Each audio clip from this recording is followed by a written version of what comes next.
Let's get peppy. This is PEP 92. Let me make sure I'm recording. Yes, I am. Good news. I have absolutely no idea what's happened in the real world. I have to say, for the last week, I live in ELO and Ted Lasso world. All I know is that me and special guest podcaster and honorary doctor for the day, Melina Wicks, and I have some unfinished business in the form of the second half of a podcast, which was I was bowled over by the number of people who wanted this. I was expecting a couple of people. I wasn't expecting that many people, so we definitely have to do it. So first of all, Melina, guest Dr. Melina. First of all, how are you? And secondly, does America still exist? Because I don't know. I am good, and I believe it does still exist. Yes, it's good news for everyone. Wow, that's good news on both scores. So that's fantastic. Let's get right into it because hear that sound, Dr. Melina? It's beginning to sound a lot like Wokesmas. Finally, the moment has arrived. I've actually written the most ridiculous set of notes. I actually sent them on to Melina because I couldn't believe myself how many examples I came up with on this. I just wanted her to be across some of the examples. And you're actually the perfect person to do this with, Melina, because there was a lovely comment on YouTube this week from Uncle Phil. He's not my actual uncle, for those wondering, describing you, Melina, as, quote, smart enough to know what she does and doesn't know and doesn't feel the need to bullshit if she doesn't know something. Shocking in this modern world. And that's true. You are not afraid to be quiet when you don't know what you're talking about, which is very rare. I certainly don't know what that's like. But this happens to be a topic you do know about, don't you? Because you were the co-writer, co-creator, and co-producer of Reputation Rehab. So why don't you tell us what that show is about so people know why you're qualified to talk about this stuff? Yeah, sure. So I did co-create a show for ABC. It's called Reputation Rehab. It's still on iView if anyone wants to watch it. And we talked about people who had been the subject of public outrage. This wasn't always a case of woke or anti-wokeness. People asked us a lot about cancel culture while we were promoting it when it was on air last year. But public shaming is a lot broader than that. We were talking about, our first episode was with Nick Kyrgios, for example. Second episode was with Abby Chatfield, who was on The Bachelor and got kind of slut shamed for being too sexual. We had you, Chaz, in our final episode, which was about controversial jokes and people getting shamed for all different kinds of jokes, both from the left and the right. And so, a lot of those weren't necessarily woke issues or left-right issues, but, I think wokeness and cancel culture, which we'll talk about, is sort of goes hand in hand with the broader shaming culture and outrage culture, which is what Reputation Rehab looked at. Having said that, we were always very careful to not, we weren't trying to make a show that was about cancel culture, because I think when you rail against that culture more broadly, you're lumping in a lot of things that are very different from each other. Whereas we really wanted to look at particular cases where we thought people had been hard done by. And we spent a lot of time debating when we were making the show who was and wasn't an appropriate candidate to rehabilitate on the show. The idea was that we would take people who had been shamed, we thought unfairly, make the case why we thought it was unfair, talk to them about that experience, learn what it's like to be on, on the end of an outrage, and see what happens once the storm kind of moves on and people aren't paying attention anymore, and see if we can kind of rethink some of those high profile incidents and if there's anything to learn from them. So we were very careful about not wanting to use any examples that we weren't personally comfortable defending and that we hadn't really researched and, felt we could make a good argument for. And I think that's often what's kind of missing in a lot of the debates about cancel culture and people who weigh in on this. They want to attack a culture more broadly rather than looking on a case-by-case basis. Is the kind of criticism warranted or not in these specific instances? So that was kind of the idea of the show, trying to bring a little bit more empathy to some of the cases where we thought people had been caught up unfairly in this kind of culture of outrage and media firestorms. So yes, I've spent quite a bit of time thinking about a lot of these sorts of issues and stories. That is obvious. That is more than Melina has said in the entire last 3 podcasts combined. As you can see, when she's on an area that she knows about, she has a lot to say, and it's all very intelligent.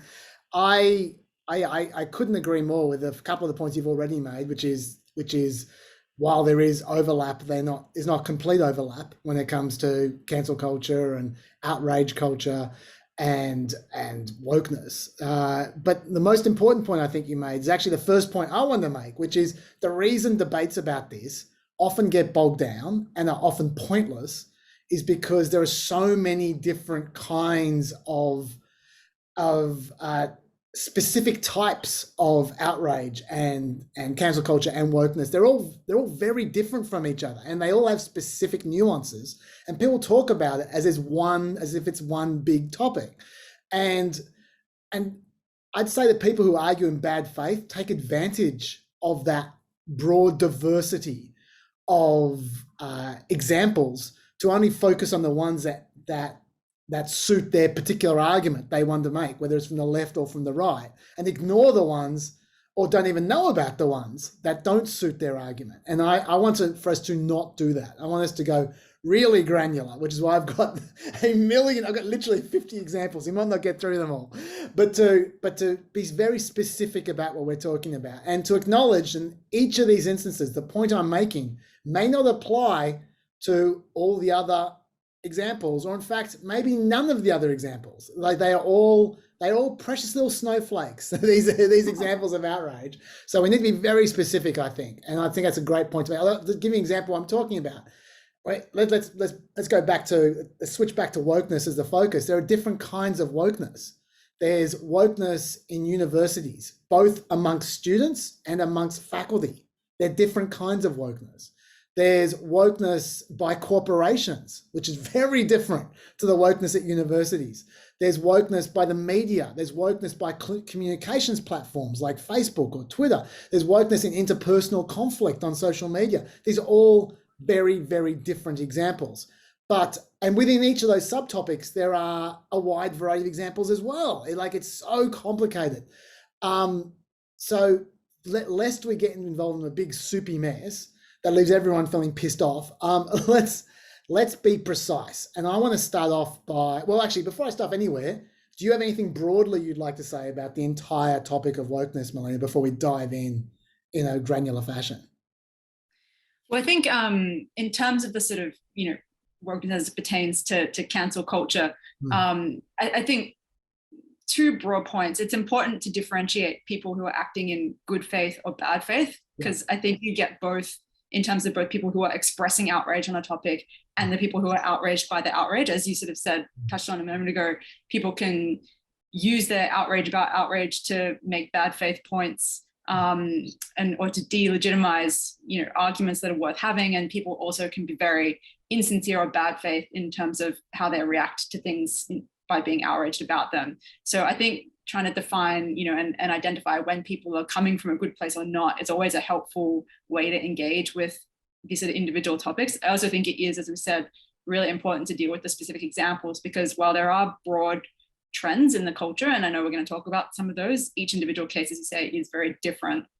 And the other thing I'd just say broadly is I think there is a defining feature in the worst examples of sort of Twitter and media pylons, and I'm sure we'll talk about this more later as well, but I think the thing that's sort of the common thread in the ones that are the really egregious examples that really feel unfair is the lack of proportionality, where the punishment doesn't fit the crime. And when we were making Reputation Rehab, that was the test that we always used as to whether we were prepared to defend someone who'd been the subject of an outrage, was not, is this person pure of heart and has never done anything wrong in their life, or evil, not, is the thing they did right or wrong? Have they ever made a mistake? Have they never made a mistake? It was, what have they done? And does the punishment for what they've done fit the crime?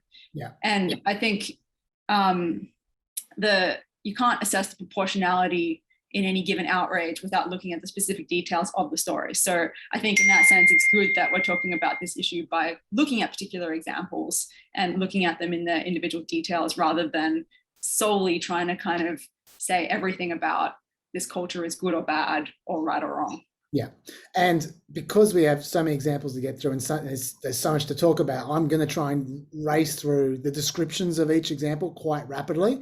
I have sent you most of the links, so I'm sure you're across most of them. And you know a lot of these already anyway. So if there's any detail I leave out, please, when I'm describing the incident, please just jump in and just add what you think is relevant I might have missed out. Okay, so the first thing I'd like to start off with is because there's the basic premise that a lot of the left come from when it comes to this kind of issue is that this isn't a real thing. This is a Fox News beat up. It's like the war on Christmas. It's something that conservatives use to drum up donations and to drum up interest in to exploit electorally. But I don't think that's true. I think there is something to this in a number of instances, not always, but we'll get to the not always.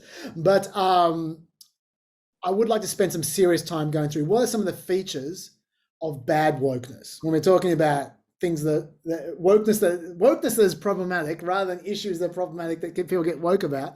What are some of the bad features that don't occur all the time, but sometimes occur? And I'd like to start off with the most obvious one, which is the hyper focus on race. Now, that's not always the case, but I would say when this started off, I mean, these issues have been bubbling around for a while in some form or another, but the latest iteration really had a big kickoff, I felt, in 2017, which was when there was a series of protests at, I think it was Evergreen State University, which people attributed to a backlash against a professor, Brett Weinstein, who's gone on to be quite prominent in this area. He likes to talk about wokeness a lot. He was sort of the original sin of this particular era. And they apparently at this university, they had what they called a day of absence, where they requested, when I say they, I mean the faculty and activist groups requested for white people to stay home for a day. I don't want to go into the details about this because I actually don't think that's what it was about. When you go into the more details you go into this one, the harder it is to make out. The issue is not what the woke outrage was about, because it doesn't matter. The reason I bring it up is because what really put this outrage on the map was some of the quotes that were being thrown around that conservative media picked up and then made emblematic of this movement at the time. And the biggest quote, which got kicked around for several months, which really stuck in my mind when I thought of this topic, was this one here. I said you need to stop demanding that everybody use logic and reason and white forms of knowledge to fucking prove yourself to the world. Okay, so that quote implied, and it's just a quote from one activist, but implied that logic and reason are white forms of knowledge. And while it's just one activist, I've heard that so many times since. Over and over again, I've heard in different contexts the idea of rational argument and debate being, and liberalism, essentially classical liberalism, being a white concept that colored people or the people of color don't relate to for whatever reason. And we've seen this, in fact, in Loudoun County, Virginia, which was the most recent iteration of all this woke stuff in education. This was actually one of the controversies that one of the things the parents were angry about was that the school district spent $34,000 on lessons for administrators, which they may or may not have listened to. Let's not play it up too much. But the slides came out from what those administrators had supposedly learnt from these diversity classes that taught them, quote, "The African-American ethos is based on the belief that all elements of the universe are of one substance and all matter, animate or inanimate, are merely different manifestations of the God force. Also, quote, one acts in accordance with the notion that the duty to one's family and social group is more important than individual privileges and rights." That's African Americans. And also they contrasted, quote, "white individualism, which promotes self-expression, individual thinking, personal choice, and egalitarian relationships, with, quote, color group collectivism, which promotes norms, respect for authority, focus on the family, group consensus, and stable hierarchies." Now, not only does what they describe as color group collectivism sound like social conservatism to me, it's also clearly racist. It's clearly saying black people do this, white people do that, completely. Like, there is no exceptions. I mean, they went, I don't think they were suggesting there were no exceptions, but they were suggesting the way you teach black people is as if black people all think like that and white people all think like like individualists. And even worse, the Smithsonian's National Museum of African American History and Culture published an infamous guide earlier this year, a guide to white culture, which described, quote, rational linear thinking, the quote, hard work, quote, respect for authority, quote, being polite as specific traits of white culture, and implied therefore that those things were not associated with black culture, which seemed to me incredibly racist. That was inspired by the work of a lady called Tema Okun from the Teaching for Equity Fellows program at Duke University, who feels, quote, objectivity, quote, a sense of urgency, and thinking in binaries like good or bad and right or wrong are defining characteristics of white supremacy culture. Suggesting that thinking about right or wrong, now I think that's simplistic, but suggestion that that's white supremacist, actually, it actually sounds to me like some of the anti-racist activists that will be coming to very soon, thinking in one or the other, one or the other, one or the other. Anyway, so what we're seeing is woke people so obsessed with race that they begin to come out the other end and sound like massive racists themselves. And the classic example was in August last year, where a black principal, where a black principal in Atlanta elementary school got sued because they intentionally segregated their students by race in order to help them create a sense of community. They weren't trying to hurt people. They were trying to help people. They weren't trying to be prejudiced. They were trying to help non-white people form a sense of community, and in fact, white people as well. They were trying to do the right thing, but they pushed so far, they came out the other end in a really, really uncomfortable place. So this, to me, seems like a whole area of hyper-focus on race to the point where you become racist yourself. What are your thoughts about all this, Melina? Yeah, that Atlanta school example feels to me like a sort of classic case of positive intent, bad outcome. Yeah. Because as I said, that was talking about good faith and bad faith. That was a good faith effort to try and, especially in the wake of all the Black Lives Matter protests last year, and it was in the context of COVID and kids learning from home, trying to foster a sense of community among the Black students in this school that had a mix of different backgrounds. But the result of it, and why it came to a head with a parent of one of the Black students complaining, was because it was limiting the options that the Black students had in terms of the teachers they could have, because they were all being corralled into one class. They were getting less options in terms of who could teach them. So her mother had complained because she wanted a particular teacher who she felt was best placed to address the needs of her kid. And the principal was like, oh, you can't have that teacher because they don't teach the Black classes. I mean, obviously that's not a good landing spot. And the practical result of that well-intentioned action is to actually disadvantage the Black students. It's funny also that whole example reminded me of something that happened to me in high school once, without the harm element of hurting anyone's education. But I grew up going to sort of inner city public schools. So they were very diverse, like people from, I had friends from every continent in the world. And one day we had a multicultural day at high school. And in an effort to celebrate multiculturalism and encourage all of us kids to learn about each other's heritages, they separated us into race groups. Yeah.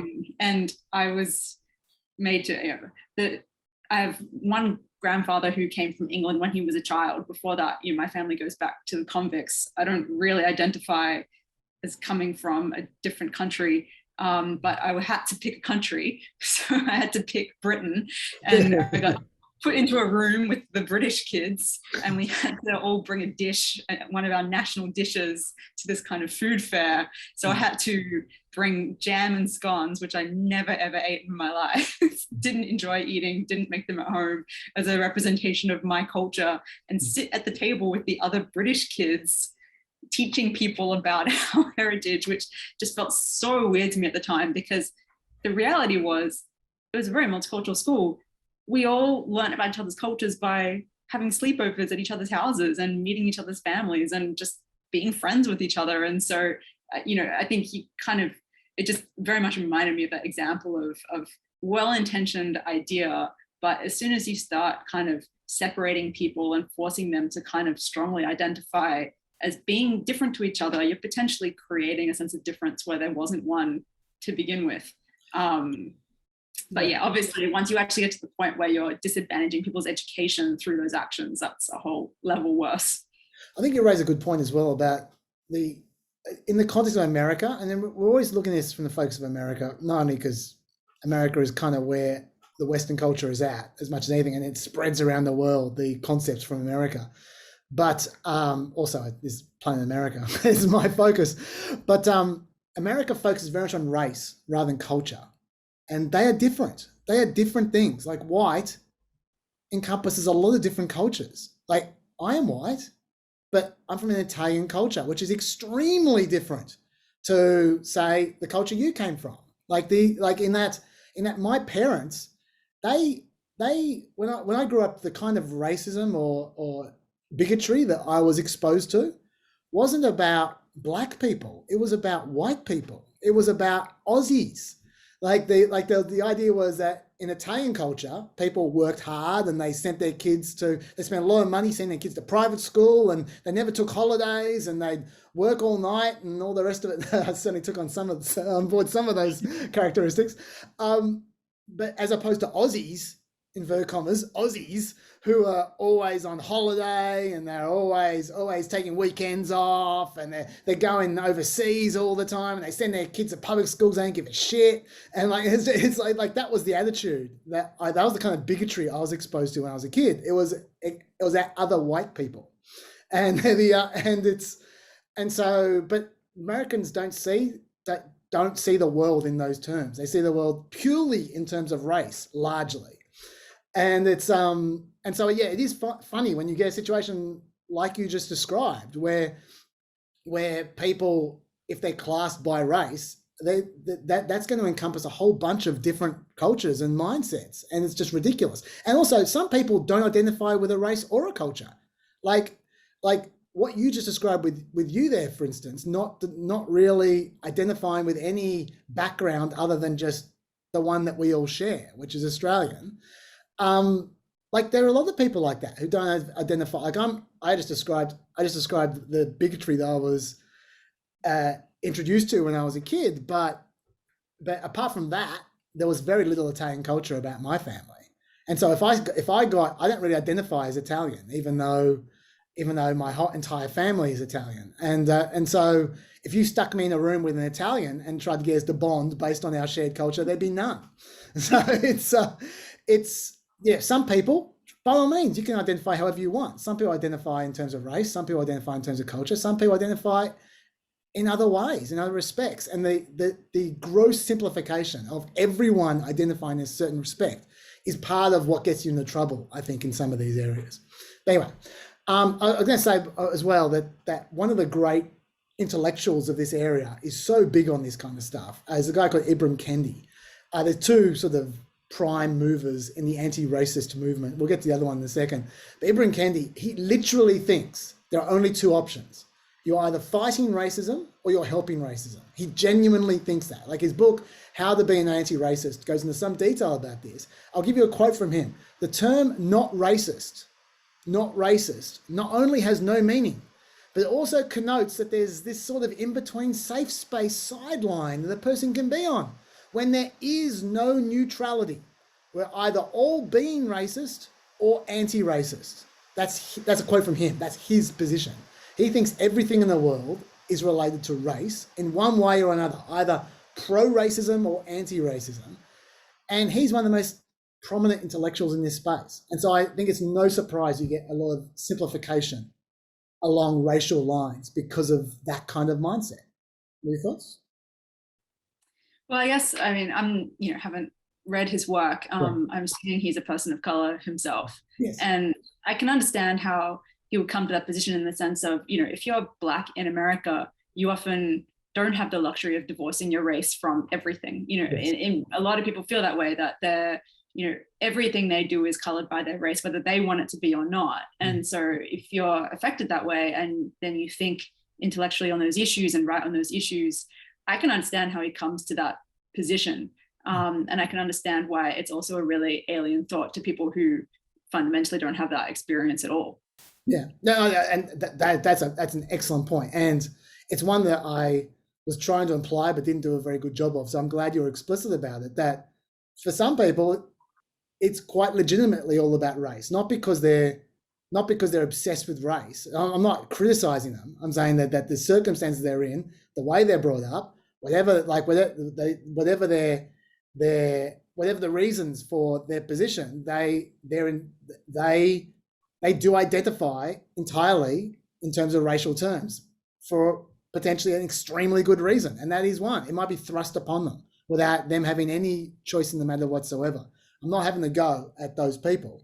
I'm just saying that I don't think that describes everyone. I don't think all because some people are placed in a position where their entire life has to be about race, they're judged racially, etc. That doesn't mean that the opposite applies to everyone else. Which I think sometimes that's an assumption that inverted commas whiteness is the luxury of not having to deal with race, but that in itself is dealing with race, just in a different way. That's the logic. And look, that may well be the case, that whiteness allows the luxury to not have to deal with this shit. But that means that for those people there, it's more complicated than it might be presented at other times. Anyway, we'll keep on going. I want to talk about fences to wokeness, because there are a lot of different issues here. First of all, the rules, in my view, are often unclear and ever-changing. And I think the most obvious example of this is cultural appropriation, which I don't think anyone understands. Honestly, I've read a lot about this. I have no idea, after having read a lot about this, why it's supposed to be such a sin. I know why some people say that, but then other people say completely different things. I've seen so many different arguments used about cultural appropriation. What, in particular, what the precise rules of cultural appropriation are. There seem to be an endless series of controversies about girls at formals wearing dresses from different cultures, whether they be Chinese-style dresses or Latino, or say Peruvian-style dresses, or whatever. There's just every single year there's another controversy about someone appropriating for their formal dress some kind of different culture.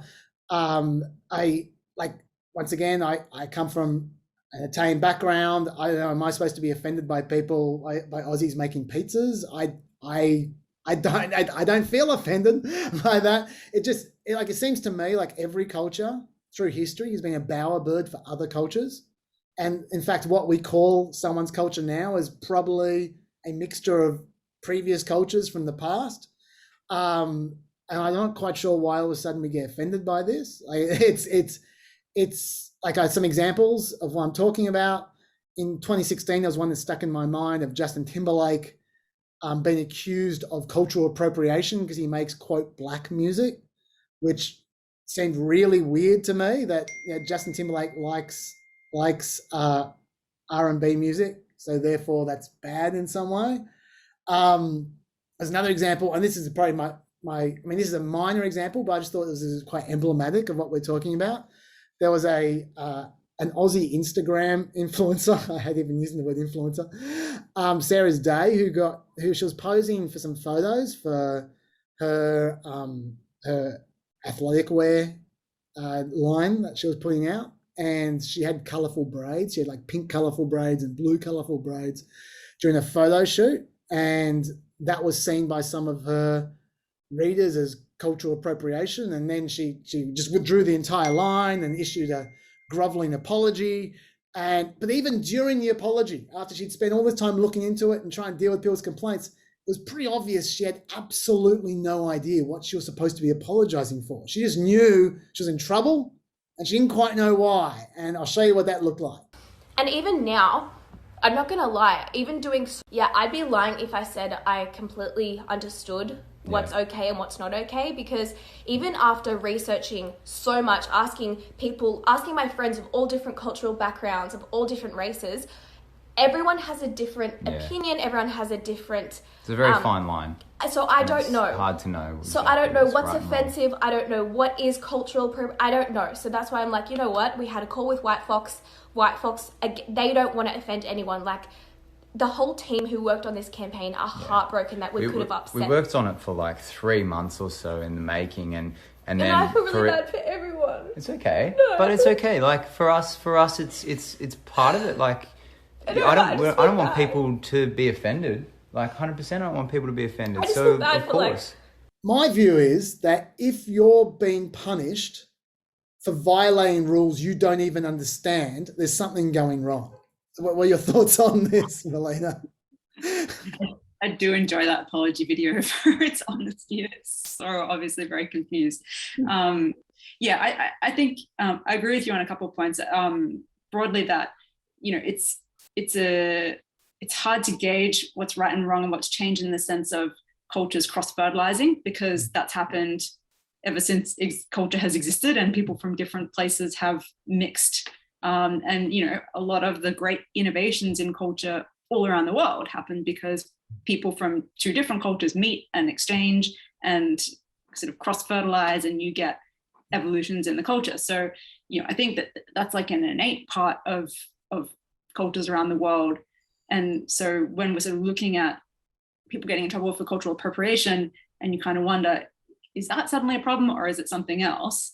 I think that there is a meaningful critique with some of the people who talk about cultural appropriation. I agree with you when you say that people are often talking about different things or have different complaints when they accuse someone of cultural appropriation. It's not always the same accusation. What I think is the meaningful critique in that kind of genre of outrage is that particularly in artistic fields, white people tend to dominate, and historically and recently often profit off of using other cultures' stories or elements from other cultures. They get to kind of take what they want, make a lot of money doing it potentially, and the people who actually sort of generate that culture and live that culture don't get the same opportunities to be a part of those industries and tell their own stories. And so I think the best criticisms in that space are the ones that are about access for minorities and groups that don't have the same level of access to various artistic industries. It's probably less applicable in music, say, with Justin Timberlake, because there obviously is a lot more success among minority groups in music. But I mean, particularly when it comes to things like TV, film, publishing, art, those are very white spaces still. And a lot of people like to tell the stories of people of color, often badly, in those spaces. And I can understand why people are like, why do you get to tell my story and I don't get to tell my story? And I think, it's an example that springs to mind as well is when people talk about casting and the time when Scarlett Johansson got cast to play a trans character, and there was a big outrage and she withdrew from that part. Some people were angry because they were saying you can't act something that's not your direct experience. Now, that to me is a less convincing argument, because I feel like that is literally acting to play something that isn't your personal experience. And how far do you take that logic? Do you say if you are playing, someone who's a soldier, you can't play a soldier if you haven't been in a war? Or, I don't find that argument so convincing. But the argument I do find very convincing in that case was, if you're a trans person who wants to be an actor, there is legitimately so much discrimination against you and so many impediments to you achieving that dream of being a Hollywood actor as a trans person. There is a bit more gains in terms of representation of trans people in film and TV, but really, like, the options are still very limited. And so I can understand if you're a trans person who wants to be an actor and you're like, not only do I get no look in at any kind of role for a cis character, but I don't even get to play the trans character, like, that isn't even open to me. I think that's where it's actually an argument on very solid ground. And maybe if there was more diversity and more equity in those fields, cultural appropriation would be less of an issue, because then you're not talking about that unequal playing ground. But as it stands, the playing ground is very unequal. So I think that's where those kind of arguments are on firmer ground for me. Thank God for you, Melina. No, firstly, you've made sense of this, and secondly, I couldn't agree enough. Like, the issues of accessibility, I feel, are really where the rubber hits the road for this kind of stuff. And I can totally see what you're saying, that not only when you really break it down, is accessibility the name of the game for potentially focusing on the outrages that matter here, but also it potentially cure this entire branch of outrage, because it would solve the problems that that they're trying to address in, I would suggest at times, ham-fisted ways. That's, I think absolutely. And the example that you gave about acting, and we'll give another example a little later on in a different context, but yeah, I think that's exactly right. Like that when you're talking about Scarlett Johansson playing a trans person, the issue, you totally understand why a trans actor would be going, well, what am I supposed to do? Like I can do more than Chicken Tonight ads. Is there something I can do? You totally understand that. And the answer to me clearly seems that 90% of roles have no specific detail associated with them other than the character of the nature of the particular character, and they could be played by trans people. And why aren't they? The answer is trans people should be playing a lot of roles, just like non-trans people should be playing a lot of roles, because they're all actors, and there are very few roles which you need to look exactly in a certain kind of way for. So why can't they do the other roles? And that's the answer. I think that's thank you. Let's move on. Another feature of bad, just to remind what we're doing here at the moment, a feature of bad wokeness, in my view, is when you get a situation where no offense is too minor to potentially punish. And there are so many examples of this. I've chosen a couple of my favorites, but the first one I'd like you to talk about, because you actually spoke to this dude. Tell us about Emmanuel Cafferty, please, Melina. Yeah, so this is someone that we actually profiled on Reputation Rehab. He was a guy who, at the time of the Black Lives Matter protests, when they were kind of kicking off all around the country, he was driving in his work vehicle. He was in the vicinity of a Black Lives Matter protest, and someone pulled up alongside him and took a photo of him where he appears to be making the OK sign with his hand. They tweeted about it and said he was using a white supremacist gesture. They added his employer and said, what are you going to do about this? And he was very soon after fired by his employer. Now, when the local news followed up with the person who did the tweet, they very quickly retracted their complaint and said there might have been a misunderstanding. So just for background for people who don't know, in recent years, white supremacist kind of trolls have co-opted the OK sign. They say that, I'm gonna have to make the sign now in this context, but they say that the OK sign stands for WP, as in white power. It started as a troll, but like many things with the alt-right, things that kind of start as a joke or a troll, like, oh, as a joke, let's try and trick the liberal media into believing this bullshit. It eventually kind of just becomes a real thing. And now people in the alt-right, use this sign in that kind of like joking, not joking way all the time. But, it has become a part of that culture.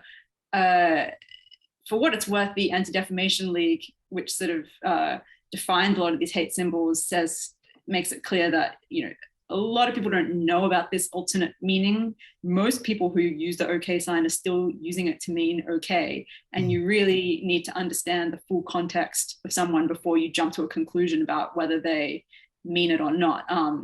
So just for a sort of a side example, there was a cop in Melbourne about a year and a half ago who was at a protest, and they did the OK sign to some protesters, and some protesters were like, that's a white supremacist symbol. And the cop initially was saying, oh, I just meant it as okay.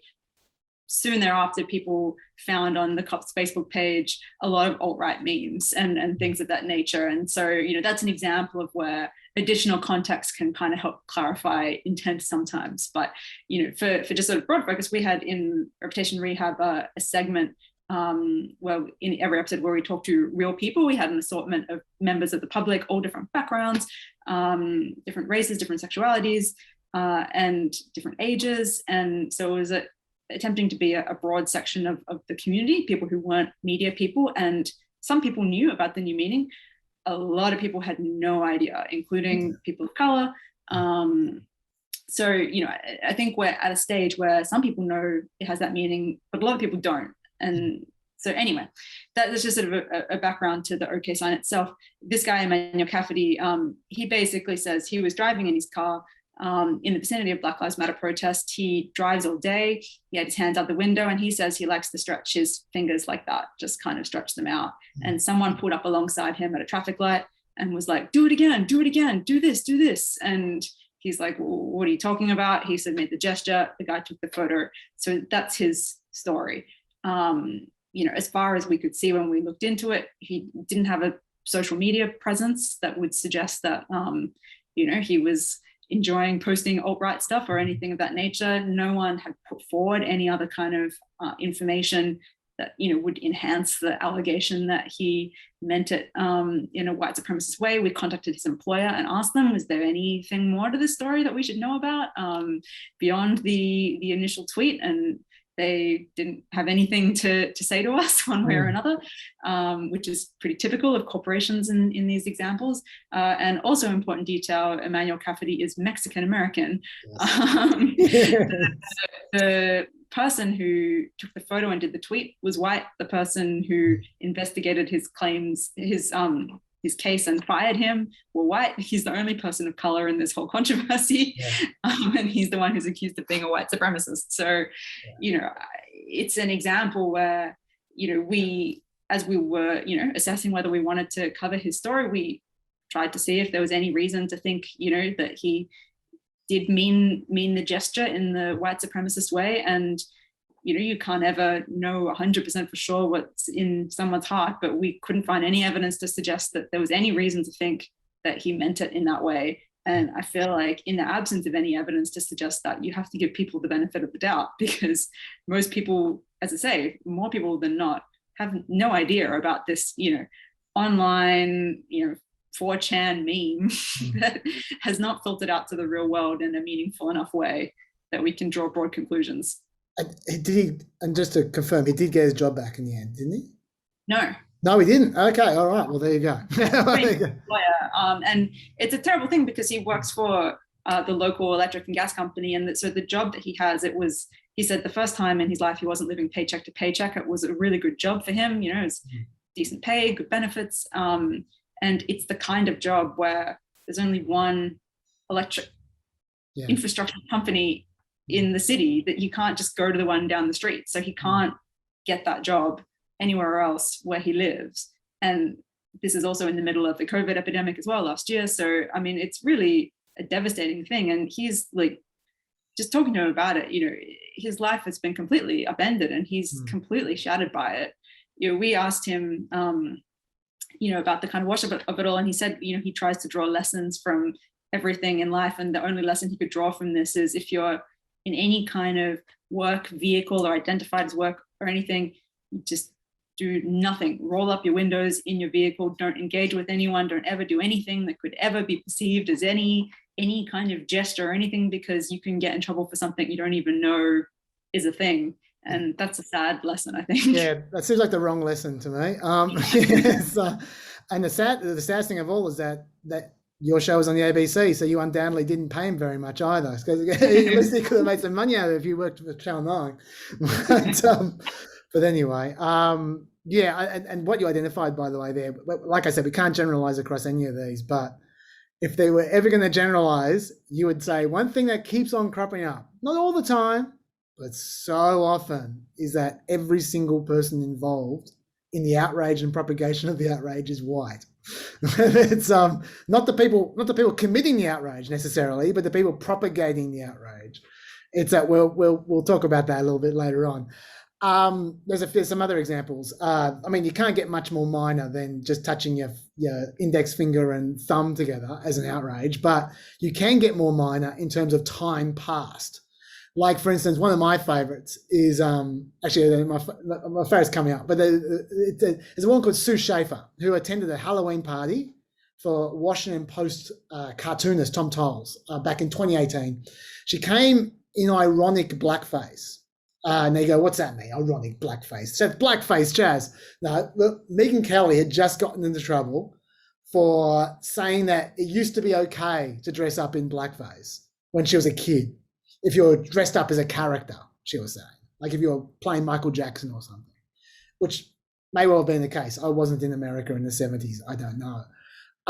But this woman was criticizing Megyn Kelly by coming up to attend this Halloween party dressed in a conservative business suit and with a name tag saying, "Hello, my name is Megyn Kelly." So she made very clear what she was doing, and she was also blackface. Now, in the current context, you'd go, that's still a mistake. I wouldn't be doing that. I'm not sure if you would, but I certainly Would not be doing that.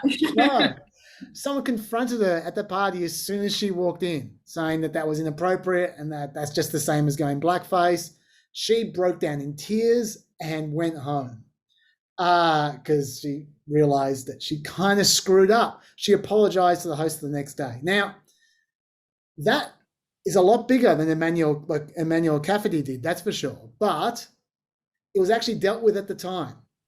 2 years later, the Washington Post decided to run a story about that after the Black Lives Matter protest. She wasn't famous, this woman. She wasn't in the media. No one posted about it on social media. There was no story anywhere. The Washington Post created a story that they decided to cover a 2-year-old Halloween party they only knew about because they were there. And then she was just a rando graphic designer, this woman, who made a poor Halloween costume choice. And then she got sacked 2 years later because the Washington Post made this story out of nothing. There was no controversy. There was no reason to cover it. They just decided to cover it, which was, to me, amazing. But I can do better than that. I'm going to keep on building. Teen Vogue hired a black 27-year-old from Axios. Her name's Alexi McCammon. She was a bit of a rising star on Axios, and she's back there now because of what I'm about to say. She'd just been named the Emerging Journalist of the Year by the National Association of Black Journalists. She's black herself. She tweeted some mildly racist things when she was 17, 10 years before. Now you might go, hang on, Chaz. Racism. Let me read you just how mildly racist these mildly racist things are. There were 4 tweets in total. I'm going to read you everything that she did. Now Googling how to not wake up with swollen Asian eyes. Okay. There's another one. Give me a 2 out of 10 on my chemistry problem, cross out all of my work and don't explain what I did wrong.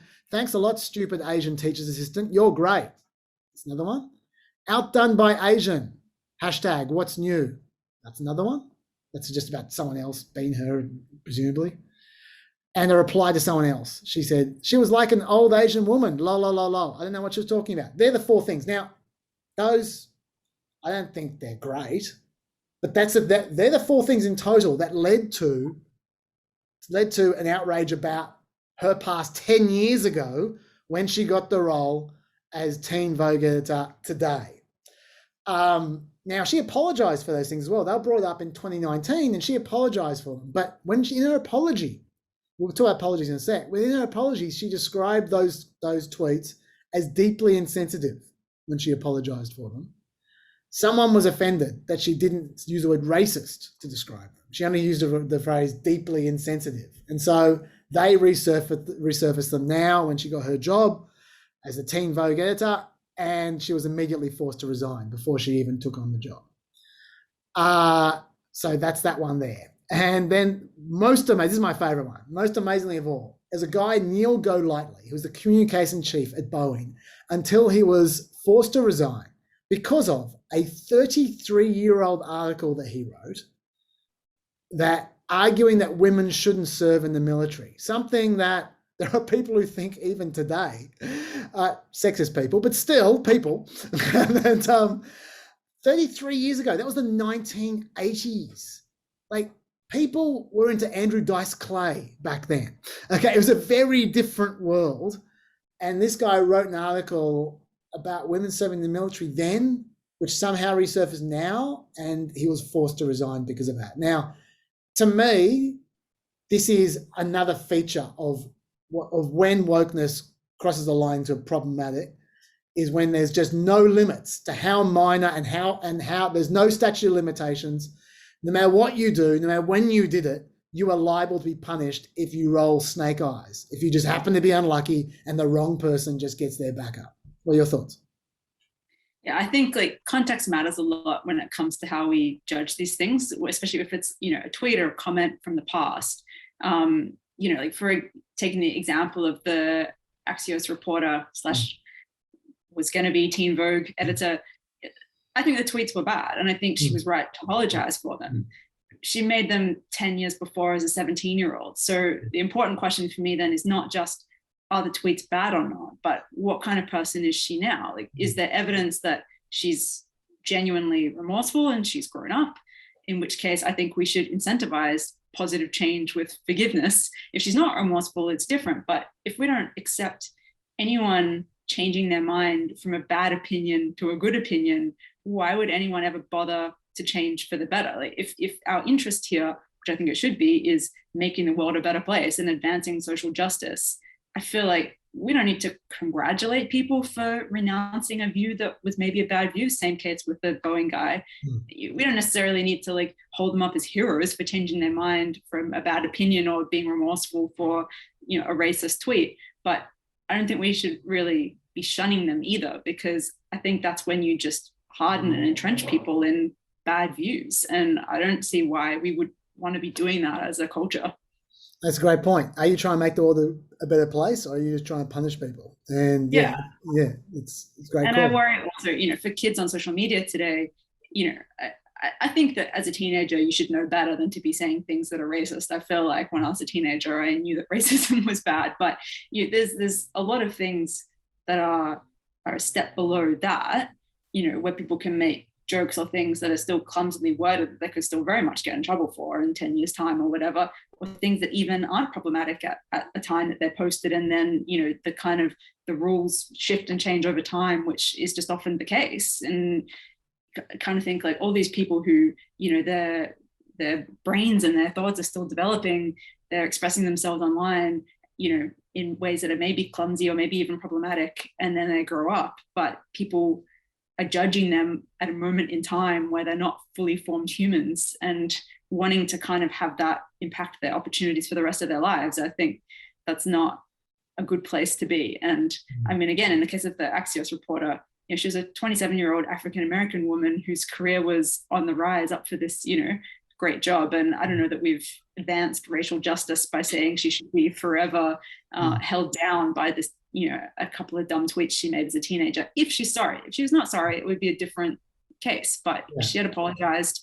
She hadn't been making comments like that, you know, anytime recently. So, you know, I feel like on the basis of evidence, we can assume she's probably grown up and matured a bit since those tweets as a 17-year-old.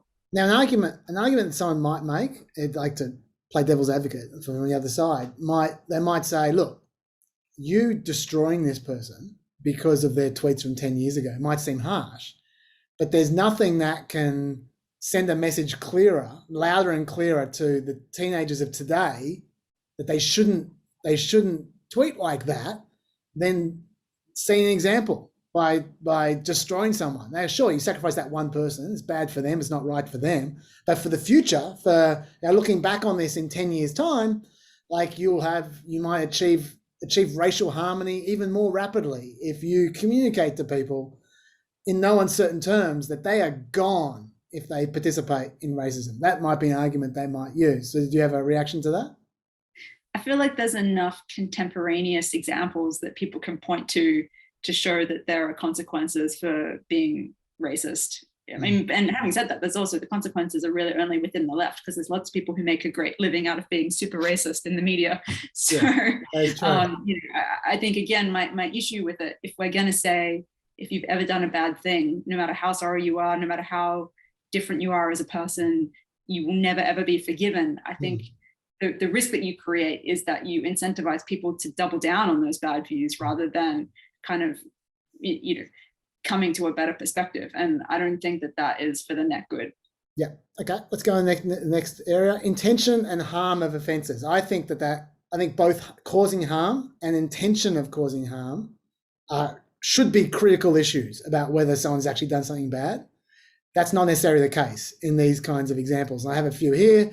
Donald McNeil, the New York Times science writer, in the middle of the COVID epidemic, this was. The initial incident was before, like a lot of these, it's ancient history. It was 2019. He was accompanying some bratty teens on some school trip. The New York Times had some weird thing going where their riders accompanied school trips for whatever reason. According to McNeil, they were discussing at a dinner whether another student should have been suspended for using the N-word on the video. And then this is a quote from him. To understand what was in the video, I asked if she had called someone else the slur or whether she was rapping or quoting a book title. In asking the question, I used the slur itself. That's what he said happened. I don't think anyone denies that.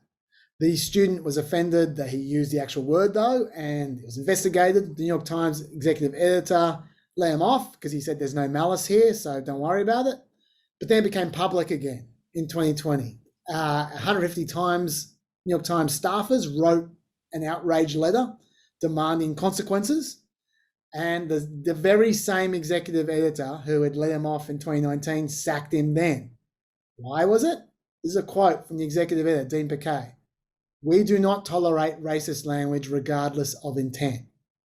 Boom. That's from the New York Times, regardless of intent. Now, when intent doesn't matter, in my view, you can end up in some stupid places. Like, for instance, the stupidest one recently, in my view, was from the Women's March. They tweeted out a few weeks back a request for funds. This is the quote. Will you chip in $14.92 to power our upcoming mobilization at the Supreme Court when they begin hearing arguments at Mississippi's cruel abortion ban? What did you pick the offense, those at home? I know Melina knows it because I sent her the link. They soon deleted that post and tweeted an apology. I'll read you the apology. We apologize deeply for the email that was sent today. $14.92 was our average donation amount this week. It was an oversight on our part to not make the connection to a year of colonization, conquest, and genocide for Indigenous people, especially before Thanksgiving. So that's where we're at. Intention, completely irrelevant. Obviously, those people, the Women's March, didn't have an intention of rubbing in $14.92 into the noses of the Indigenous, but potential harm from the offence is irrelevant. There's no harm from $14.92, but the fact is that what we're seeing increasingly is examples where people pretend there's harm when there isn't. Like, for instance, an example of that is there's a guy who I'm going to talk about in a second. His name is Professor Dorian Abbott. I'll just tell you what he did now, and I'll go into more detail later on. He was a professor that made some YouTube videos opposing affirmative action because he believed in equality of opportunity, and he said that offends equality of opportunity. Don't worry about the whether you agree with them or not about affirmative action. The fact is that was his entire offence. Okay, that he was against affirmative action and he made a YouTube video about it. The official complaint lodged against him said, quote, the contents of Professor Dorian Abbott's videos threaten the safety and belonging of all underrepresented groups within the department. Threaten the safety. We're seeing that more and more. I know I don't like to use the phrase more and more, but I am seeing it more and more. Threatening the safety of this or that. In the Dave Chappelle instance just now. I'm not going to go into the detail of Dave Chappelle comedy segment recently because it's a comedy show, because most people are probably across that one. I'm not going to waste time. But the fact is, the transgender activists who were opposing him were suggesting that people were literally going to die because of Dave Chappelle's comedy. I have never seen a direct link between one of these outrages and someone actually dying. Never. Apart from the instance where the person who committed the outrage dies, which we will be getting to eventually in the form of suicide. But the woke like to bandy around at times the idea of harm which will ensue when I see no evidence that any of these things cause harm. And I think that's a concern. I think it's a concern when you start elevating the supposed harm and you don't care about the intention of the offence. Is this a concern that you share? I mean, it's interesting to me because I feel like it used to be the purview of the right not so long ago to take, death metal music and video games and things like that and say that, that was corrupting the youth, and like the Columbine massacre was because of Marilyn Manson or whatever. I mean, Marilyn Manson's not a good guy, but cancel him. Yes. For different reason. But it's interesting to me that this dynamic of taking things in the culture and linking it to real world harm, or not in specific examples but just broadly, it's something that is not new at all, but it's sort of, I think, newer to the left than the right. But something also I wanted to just jump back to for a second I wanted to ask you with the 1492 donation request, did people actually get mad about that one? No. Because I kind of feel like sometimes the reporting of the response can be the thing that's overblown in these cases as well. Like in some outrages, it's, the media loves these sorts of stories, these outrage stories and cancel culture stories so much that often they'll take a handful of angry tweets and make something a thing that really isn't a thing. People aren't actually mad. And the media takes very limited examples and is like, outrage over this tweet or over this thing. And so in many instances, obviously not all, but in a lot of instances, there's a question of whether some examples would have been a legit outrage if the media had not bothered to pick it up in the first place, and is very much, a part of perpetuating this culture, even as they complain about it. Yeah, I completely agree. That is a qualifier that I intend to make somewhere down the track. That there's so much of that, so many of these are clickbait. They're like not the ones we're talking about, but just outrage stories on news.com or something.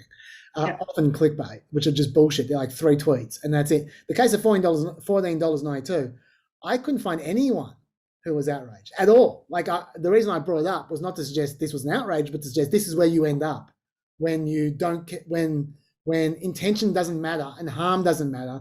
People end up jumping at shadows to that ridiculous amount because they're scared of causing offense, because there seem to be no restrictions on who can go down for whatever reason. But in that case, no one actually was bothered. The only reason I know about it was because a bunch of right-wingers were mocking it. They were sitting around laughing at them. If you look at the replies, it's filled with conservatives laughing at the Women's March. No one's actually angry.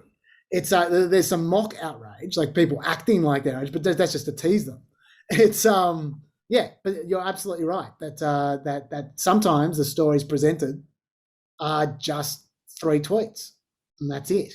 It's and that's something I would actually recommend you look out for in these stories. If you are angry about something, you read a story about something happened, you go, oh my God, that's just so outrageous that outrage happened. Go have a look at the comments under the tweet, because there's always a tweet. Go have a look under the comments and you might be surprised how few comments generate and use article response. I want to. I'm just conscious of time, so I'll skip past. I was going to make the point as well that I won't go into the detail of the example because it takes forever. But there is also a few examples of false accusations which turn out to be false, but the victims end up no better off. And the people who made the false accusations, nothing happens to them. So there's no disincentive. On one hand, there's incentive to make accusations because you get a lot of clout on social media. You get lots of likes and retweets if you have a go at someone and it takes off in a viral way. But the disincentive, if you have gone over the top or if you get wrong, is nothing. Nothing happens to you, which means that it only ratchets up in one direction because there's only incentive to go for it. There's no disincentive to go for it if you get wrong. So I'm going to skip past that particular example for that reason. Not for that, just for time. But I just want to just mention that that's an issue. I'd like to talk about the punishments, because that's a whole different area. Do you have anything to say about what makes an outrage before we move into the punishments, Melina? Well, as I said at the top, and I think we're about to get into this more, like the lack of proportionality is, to me, with the examples that I do find problematic, that's generally the kind of common thread in all of them, where, it's not a question of did someone do a bad thing or not necessarily. Sometimes they did, sometimes they didn't. But the thing that, often stands out is whether the response to the crime or alleged crime or whichever it is, depending on the circumstance, is really out of proportion, I think those are often the more concerning examples. Okay, well, let's talk about proportion. Let's take some of these examples. There was one recently which is about a young adult author of Chinese background. Her name's Emily Wen Zhao. She signs a 3-book deal off the back of a book she wrote called Blood Air. She put out some review copies of her book just before it was about to be published. It was finished, just about to be published. Some reviewers objected to the fact that it was about slavery. So they said that it made it racist. Quote from one of the objectors: "This book is about slavery, a false oppression narrative that equates having legitimately dangerous magical powers that kill people with being an oppressed minority like a person of color. This whole story is absolutely repulsive." She said the book was not about that kind of slavery. Quote from her: "I wrote Blood Air from my immediate cultural perspective. The issues around a finite indenturement in the story represent a specific critique of the episodemic or the epidemic, that's weird, of indentured labor and human trafficking prevalent in many industries across Asia, including in my own home country. The narrative and history of slavery in the United States is not something I can or would or intended to write, but I recognize I'm not writing merely my own cultural context. I'm so sorry for the pain this caused." She's writing about Asian slavery, not black and white slavery. And by the way, that's also something that we'll begin to eventually, that a lot of these outrages come from a particular cultural context. And the people they're supposedly representing, the other races and cultures of the world, might not share that cultural context. So this is a case here where at least according to her, she's talking about slavery in the Asian context, but she's interpreted as slavery in the American context. The consequence was she destroyed the book. This book that she'd spent years working on, she destroyed it just when it was about to due to go out. Now, importantly, the publishers did not make her do that.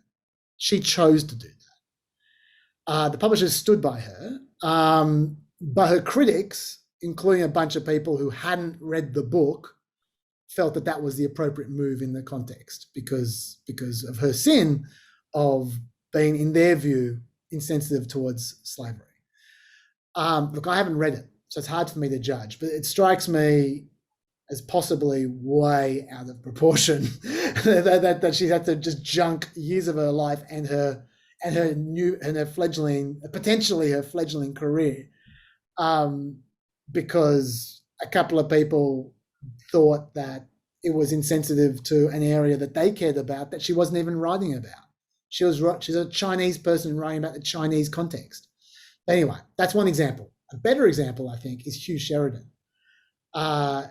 A lot of these areas, by the way, when you talk about disproportionate punishment, they're often in areas that the left inhabit, like the cultural left, because that's where obviously these issues are strongest and you can push the hardest, like the theatre, the media, the areas where there's a lot of left. And this is another example, the theatre. Hugh Sheridan from Packed to the Rafters, he was going to star in a staged version of Hedwig and the Angry Inch. He rejected a number of lucrative projects to do that. He spent months preparing for it. It was a big deal. And the reason it's a big deal is because Hugh Sheridan is himself, I shouldn't say himself, non-binary. That's my point. Hugh Sheridan is non-binary. Hugh Sheridan was very keen because he wanted to, on this role, because Hugh Sheridan wanted to bring a queer love story to mainstream audiences. So the idea was, like you say, pure here, like good faith. The story is about a German guy who falls in love with an American soldier. The German guy has a sex change operation so they can marry and then he can flee to America with the soldier. But the operation's botched, the soldier drops him and he's left in a limbo. That's the story. It's not actually 100% clear that Hedwig is transgender, but Hedwig has a botched sex change operation. Now, you can see where this is going. Trans activists, 4 of them, organised a petition signed by 1,700 people demanding that Sheridan be dropped for the role because Sheridan is not transgender. Sheridan may be queer, Sheridan was non-binary, but Sheridan is not transgender. They said Hedwig was a transgender character and a male who's not transgender should not be the gatekeeper of a trans story. The choice of Sheridan was offensive and damaging to the trans community and continues to cause genuine stress and frustration amongst trans and gender non-conforming performers. So as a result of that, the Australian company pulled the show completely. Sheridan had been preparing it for ages, just pulled it. Hugh Sheridan attempted suicide twice after that, and it seems like the last year of Sheridan's life has been a bit of a disaster. I don't see how this helps anyone or achieves anything good. The show is not being run now. Sheridan was trying to help the community, and Sheridan wants to commit suicide. This is not a good result for anyone. One of the signers of the petition said that she signed it to support the young activist who went out on a limb for the cause. She says, quote, "Nobody ever intended to cancel Hugh, and clearly he hasn't been cancelled, as he continues to work in high-profile shows, such as Rafters. He's getting more press than ever, including a lot of supportive coverage from the gay press." Okay, so leaving aside the fact that that letter signer who's supposedly worried about trans issues misgendered Sheridan quite a few times in that quote, let's leave that aside. I understand, like, this is a fluid area, the language, when it comes to non-binary and transgender and so forth. But it seems to me to be a classic rationalization here, which is, Sheridan's employable in a completely different community than the one Sheridan actually cares about, so no harm done. Yay, no problems. Once again, see the Teen Vogue editor before. Once again, this is the same context, harsh punishments, because it's in the space where the left dominate. I mean, what's your take on all this, on this, Melina? I feel that I agree with you about the lack of proportion being a real issue. And I think when you got people attempting suicide, we've got a problem. Yeah, I think also in the Hugh Sheridan case, I believe that Sheridan came out as non-binary a few months after the controversy. I'm pretty sure. And so, I mean, the irony is that Hedwig is the creators say, not a trans character, but a genderqueer character, which is, it seems exactly what Hugh Sheridan is. And it seems a bit like an example of where you have to be careful not to jump to conclusions about what people's identity is, especially as identities, and especially in the kind of gender and sexuality space can be fluid and can be evolving, or some people that are wrestling with what their identity is, and they might be a public figure before they are ready to express that, or before they even have come to terms with it themselves. And so you can see, like, he could have been very passionately drawn to this character because of what he knew to be true inside himself, but wasn't ready to say publicly. And people are judging him on the sort of public persona, his suitability. And it's a difficult area, but, I think it's just an example of where, jumping to kind of hard and fast conclusions about, people and their motivations can be really problematic. And, he's obviously been, or they, have obviously been struggling with some of these issues. And so, it seems like the effects of the kind of outrage pile-on as well has sort of compounded that to result in pretty severe mental health outcomes. And I don't think anyone wants it. And I don't think that the activists want that either. I think it's a case of, as is often the case with these sorts of pile-ons, any individual who's calling someone out or making a criticism or asking for something, they rightfully see their individual contribution as not massively destructive and think of it as constructive or helpful, or just them expressing themselves, and which is their right to do, and that's all right and legitimate. But what I think people often ignore or sort of don't like to confront is the cumulative effect of a whole bunch of people doing that at the same time. So I as an individual might say, I'm just expressing my opinion that I don't think this person should play this character, and that's not, like, I'm not telling someone to be suicidal, or, that their career should end, or, saying something that's especially vicious or disproportionate. But the difficulty is when a lot of individuals all feel that way at the same time, the cumulative effect can end up being very disproportionate. And that's not any individual's fault. But I think the way that we cover these things, especially in the media, people look at the original headline and then the kind of outrage storm moves on. And at the end, you have these individuals whose lives have been completely upended and everyone has kind of forgotten about them. And they're left dealing with the rubble, and no one really appreciating, like, just how much of an effect these kinds of controversies have on people. Yeah, and I think you identified a really critical issue there, which is that no individual feels like it's their fault, and it isn't their fault in particular, because there's hundreds of people as part of the outrages, if not thousands of people. But it requires the individuals to feel some responsibility to look after other people's feelings, and they're not going to do it if they feel like they themselves are just expressing themselves. What, you expect me to censor myself when I actually am making no difference at all? I'm just one person. You can see how they're thinking, but at the same time, it's like a collective action issue, isn't it? You can see the damage that those people combined do, and there's no reason for any one of them to not do it, and so they can keep on doing it. It's a really hard Gordian knot to untie. It's a Gordian knot to untie. So that is part of the crux of the problem. I feel like social media, basically, in my view, has hacked our psyche in a lot of different ways, and we haven't worked out how to unhack it yet. And so, which is a problem, and because it's not going away. Anyway, next feature of punishments, and this another thing that really annoys me. It extends to anything else that you have to offer. The example I gave before of Professor Dorian Abbott, who made YouTube videos against affirmative action, where he said, I favour a diverse pool of applicants, but then select them on merit rather than affirmative action. Whatever, you can agree, you can disagree, whatever.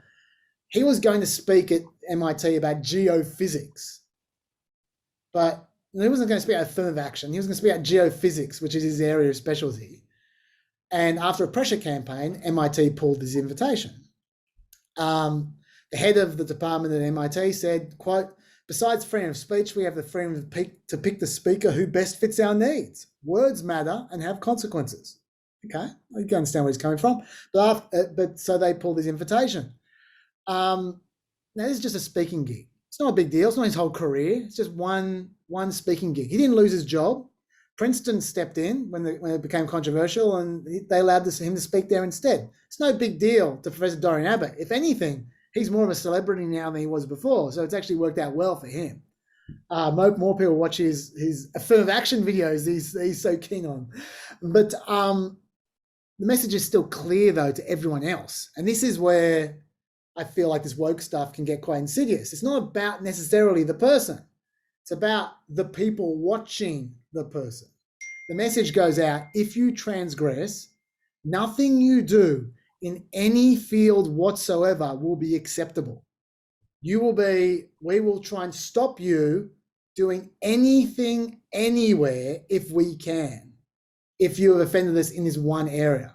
And that bothers me as well. That to me is a new form of punishment, which we haven't seen before, and which happens over and over again in this realm. Does that concern you or not? Yes and no. I think people a lot of people like to say, you can't see anything these days. And I think that is really untrue. Yeah, I think that what is, I think what is different is it's harder to get away with being clumsy with your words. If you express expressing a controversial view, perhaps, in terms of wading into these issues, it's something that obviously, when we were making Reputation Rehab, we were concerned about, are people gonna be mad at us for making this show? Are we going to get a lot of blowback? And we spent a lot of time being very, very careful about what we did and didn't say and why, and only saying things that we felt that we could justify and things that we had, done a lot of research on and had a very considered opinion on. And we didn't get any blowback for the show. We waded into a lot of controversial topic areas, and really the overwhelming feedback we got was relief from people who were happy to see people talking about these kind of issues in a nuanced way. And, I think for us today, talking about it on a 2-hour podcast or however long it ends up being, we're trying to do the same thing of talking about these things in a way that is sort of considered and careful. And I do try to be very careful with my words on these topics, not because I want to obfuscate anything about my views, but because I want to be really clear about, where I'm coming from and not leave room for misinterpretation and, have people think that I'm, coming from a place I'm not coming from, in which case they might end up being justifiably upset. So I think, if the net result was more thoughtfulness overall and more people thinking before they tweet or comment, that would be a good thing. But having said all that, I think that there is a bit of an issue that, I understand why people draw the conclusion you can't say anything, because if you're not steeped in these kind of arguments and you find the rules around these kinds of conversations arbitrary and confusing, which they can be because some of the people enforcing these rules don't agree with each other. People have different opinions within these kind of all these various outrages. I can see why people who are kind of, just kind of casually observing all of these kinds of stories get scared and think, oh, I'm just going to shut up because I don't know what to say. The amount of effort that it takes to really understand where people are coming from on different sides of these arguments is more than is reasonable for a lot of people. So, I think that it's not the case that you are not allowed to talk about things. People can talk about whatever you want, and it's just that your exposure to consequences is higher. And that could be a cause for a positive change, but in many instances, I recognize that it's not. Yeah, look, I certainly agree that the phrase "no one can say anything anymore" is bullshit, and you do hear that a lot. It is bullshit, but I do feel this is one of those examples where we need to focus on the specific, which is the university case, because this is not Carl Sanderlands. This is a university professor, and maybe not in Dorian Abbott's case in particular, because I haven't seen his videos, so I can't comment on those videos. But what I see was with the university wokeness instances, usually the professors are very considered about what they're talking about. They're not bomb throwers. Even bomb throwers amongst the professor community are, by our standards, very careful about what they're saying. Like you just watch Jordan Peterson talk, and he's supposed to be the patron saint of the alt-right, supposedly. And he's very careful about the way he discusses things because he's an academic. Academics are very careful in the language they use. And they, generally speaking, and so in this case, the university case, usually when they get in trouble, it's not because they're just putting their foot in it. It's because they're dealing with a topic that people don't want them to deal with, usually. Certainly the affirmative action case, I don't know what he said in particular, but I know people don't like you talking about affirmative action in universities. I know that's certainly a topic you're not meant to talk about. And I also just want to make the note as well that these examples, these specific examples, university examples, people often go, well, these guys have tenure. That guy wasn't sacked. He's fine. Sorry, he missed out on the speaking gig. Who cares? But often their livelihood operates in a more complicated way. And there's a quote, I put in the homework, an article from Anne Applebaum, which was very detailed about this kind of stuff. It's a good article. I recommend you read it. She spoke to a dozen academic cancel culture targets about their experiences, and she had a whole bunch of really interesting quotes. One of the things she wrote was, even if you've not been suspended, punished, or found guilty of anything, you cannot function in your profession. If you're a professor, no one wants you as a teacher or a mentor. You cannot publish in professional journals. You can't quit your job because no one else will hire you. And if you're a journalist, then you might find you can't publish at all. So she's talking about the secondary effects actually being bigger, larger than the specific effects, the primary effects, if you're an academic. So that kind of academic wokeness can have a hidden sting that we're not aware of, but they are certainly aware of. And also, if they're being considered, you want them to talk about stuff because they'll talk about it better than anyone else will. If those people are being gun shy, then it lowers the tenor of discussion society-wide because they're probably the best of us as far as debating goes. And if we take them out of the discussion, it's just going to leave it to the dickheads who can just say whatever the hell they want, and it's going to be of no value to anyone. It's anyway. So I feel like this is one of those examples where the specific subcategory has particular connotations, in my view, the academic work subcategory. Anyway, this is another big one as well, where the punishment is contagious sometimes with wokeness as well. And there's a great example, which I think in fact we spoke about this. Maybe it was Bill Wyman. I don't remember. It was way back when, the Bachelor case, where in the American Bachelor last year, one of the contestants, Rachel Kirkconnell, was the target of controversy because back in 2018, she attended an antebellum plantation-themed fraternity formal. It wasn't about slavery. It was about dressing up like it was the 19th century. Okay, so they all wear the frilly dresses, right? And the photos emerged of her at this formal. She also allegedly liked photos on social media that had a Confederate flag in them somewhere. I don't know what that means. I'm just quoting the news article. I couldn't find those photos. Seems pretty minor, but it was a big deal in Bachelor world at the very least. And Chris Harrison, who was the host of The Bachelor, was talking about it during a commentary segment on the show. And while he didn't actually defend the practices, what she did at all, he repeatedly cautioned against rushing to judgment of Kirkconnell until we heard her side of the story. In particular, he said, we all need to have a little grace, a little understanding, a little compassion. Not a big deal, him saying that. But then he also was a bit dismissive of the entire phenomenon. At one point he said, quote, I'm not the woke police. No one likes the term the woke police. I am not the woke police. There's plenty of people that will do that for us right now, which obviously suggests that he had some disrespect for the judgment of the mob that was descending upon Rachel Kirkconnell. And they don't like that. They don't like being disrespected. So then they turned on him and he was forced to step down, eventually permanently. Now, The Bachelor has a background of being extremely white. So that does play into this as well. We do need to point. There is always a context, like you said before, and that's the context here. So they're probably looking to rebrand a little bit, The Bachelor, to be fair, and they might have used this as an opportunity. But regardless, that's what happened. His life wasn't over. He had a multi-million-dollar payout. He was doing fine. But the message that obviously was sent out was, whether you commit the offence or not, you're either with us or you're against us. And you better be with us. That's the message that goes out there when you sit there and watch that. And there are people, even in the case of people who are vaguely related, who do not support you when you're shunned. Sometimes they can be shunned as well.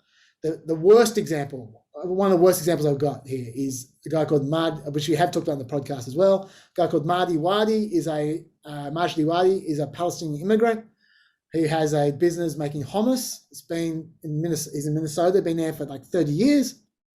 Back in 2012, his daughter, Leanne, who was 16 at the time, bit of a theme there, wrote some fairly tawdry racist tweets. No doubt about these ones. Like, for instance, top 3 races you wish to eliminate. Ready? Go. Jews, blacks, and the fats. Not good tweets, has to be said. But they were resurfaced 8 years later in 2020 for some reason. She obviously publicly apologized for those tweets. Good. But the social campaign continued on and demanded that Wadi fire his own daughter because she was working for him. Now, what's the guy supposed to do? I'll tell you what, did he fire her? He actually did. He just fired his own daughter. He thought I was going somewhere else, but no, he fired his own daughter. It didn't matter. It didn't matter. First, his home address was spread online. They were forced to move their family out for like a week because of security reasons. This company lost $5 million worth in contracts just from Costco alone, which has dropped him immediately. Lost a lot of other contacts as well. The owner of the building where they had their largest location canceled the lease. So the entire business ended up closing because of tweets that his daughter did 8 years ago when she was 16, which she apologized for and he fired her for. The contagious nature of the punishment, I feel, is the worst element of wokeness gone wild, in my view. What are your thoughts? Yeah, I agree. I think this is one of the most pernicious elements of this kind of culture where, I think the guy denouncing and firing his own daughter should have been sufficient. People have a right to boycott his product personally if they want to, but by pressuring the distributors to not stock his products, it meant that I think it was 69 people in the company lost their jobs. So even if you want to tar the father by association, certainly the employees, you cannot assume these 69 employees shared the views of this guy's daughter when she was a teenager, however many years ago. That is clearly excessive. Yeah. I kind of think if someone has a connection to a scandal, there is a certain onus on them to clarify their stance, because silence can be viewed as complicity. And I understand why people look to someone who's adjacent to a scandal and ask, what do you think about this? So I don't think that that's always, unjustified. But, I think what you get in this sort of dynamic now is similar with the Washington Post story, where they published, as we talked about earlier, the story about the graphic designer who had been at the Halloween party with the Washington Post reporters in blackface. And 2 years later, they published a national news article about this private citizen at a party who got rightfully shamed at the time, which is the appropriate, proportionate response. I don't think she should have gone to the party in blackface. I don't feel bad for her that she was shamed and went home in tears, because she should be mortified. It was a bad decision. Yeah. But, clearly, the motivation for the Washington Post publishing a story about it was wanting to avoid guilt by association and get ahead of it. So, kind of trying to just quickly throw someone else under the bus to exonerate themselves, which again was happening in a context where they were being called out for not having enough diversity in their newsroom. So, I think that where it's a very negative thing is where you kind of see, rather than people reckoning with their own culpability in the case of the Washington Post, or rather than people, looking to seek the views of people and get the genuine views of people who might be connected to a scandal, but, seeking that in good faith with an open mind.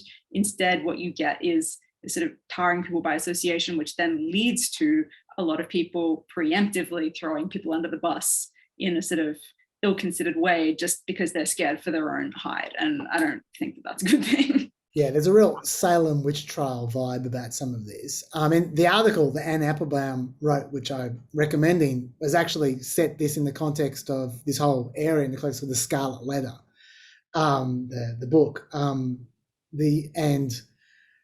she was focusing on the shunning aspect of this as a particularly pernicious element, because like shunning seems like not a big deal, but in the past, cultures have regarded it as one of the worst punishments you can impose on someone, because it really does fuck with your head when people shun you, and when it spreads so forth, and people have to throw other people under the bus to show that they're pure of thought or whatever. But the quote from a quote which I identified from Anne Applebaum here was, "People stop talking to you. You become toxic. I have in my department dozens of colleagues. I think I've spoken to 0 of them in the past year," one academic told me. "One of my colleagues I had lunch with at least once a week for more than a decade. He just refused to speak to me anymore without asking questions.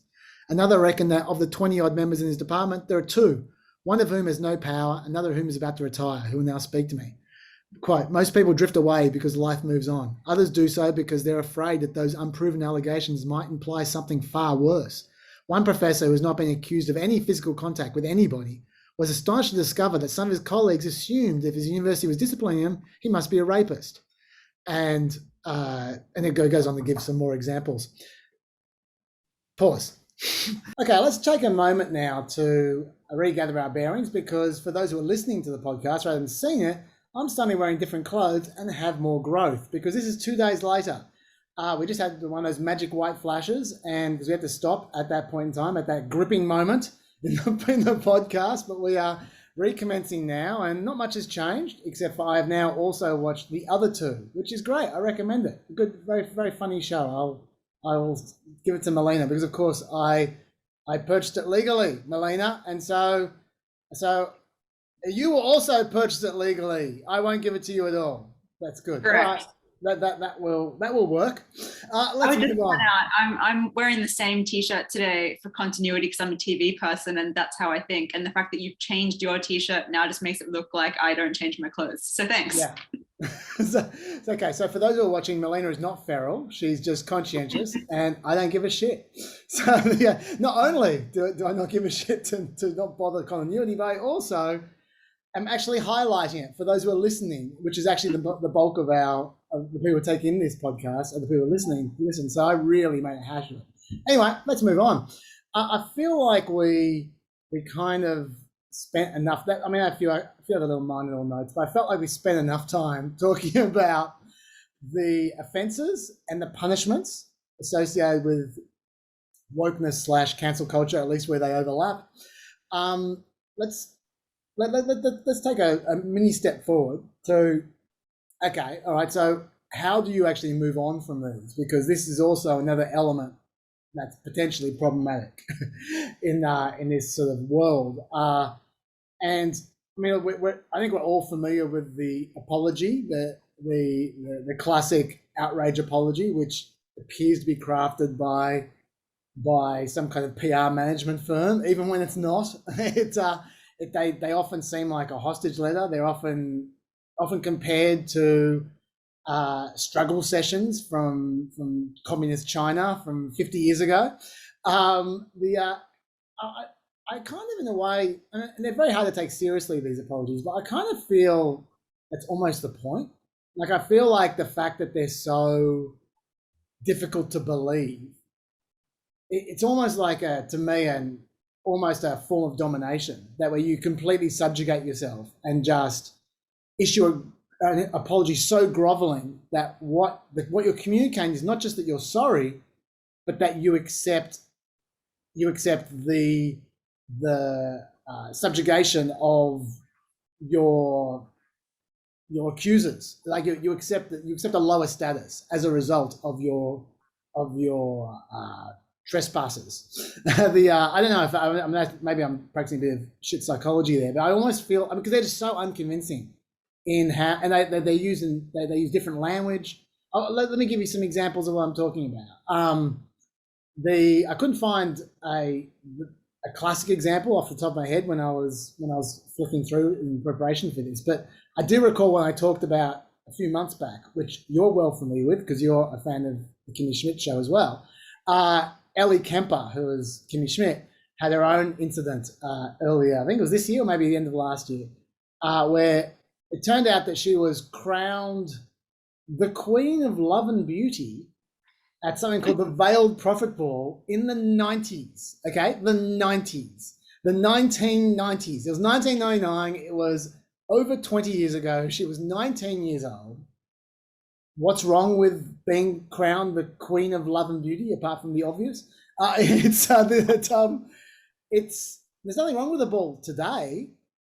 There's nothing wrong with the ball 20 years ago. In fact, at that same ball, there were performances by some famous black artists who I don't recall, but I bet you know, Melina. But the fact is that the pageant, while 20 years ago was fine, had previously been a racist pageant. Like, I don't know, 50 years ago, 60 years ago, 100 years ago. It was formed in the 19th century. Pretty good chance that some pageant in the 19th century in Georgia probably was racist. And it turned out it was. I don't even know the details of how it was racist. It doesn't matter. Let's just accept the stipulation that it was once racist, but that it wasn't in 1999 when she did it. And it's certainly not racist in 2020 or 2021 when we're talking about it. But we know the rules. Punishments last forever, like we just said before. And the punishment is shunning, eternal shunning. We've established that as well. So the punishment for the ball was eternal shunning. And anyone who associates it with something that's shunned gets also shunned. And so Ellie Kemper was in trouble because of that. And she, of course, issued a groveling apology because she wanted to save her career, presumably. She was the subject of a social media campaign, and then came the apology. And I'll just, I won't read the whole apology, it went forever. But yeah, it contained all the classics. Ignorance is no excuse, she says about herself 20 years ago, about the history of this pageant that she attended one night. She was old enough to have educated herself before getting involved, she said, as if she was supposed to do the research of every single place she could potentially go on the off chance that 100 years before it had been racist. She said she was the beneficiary of a system that had dispensed unequal justice and unequal rewards. Yeah, relevant. I mean, accurate, but not necessarily relevant to this particular incident. And finally, she said, quote, "I believe strongly in the values of kindness, integrity, and inclusiveness. I try to live my life in accordance with these values. If my experience is an indication that organizations and institutions with pasts that fall short of these beliefs should be held to account, then I have to see this experience in a positive light.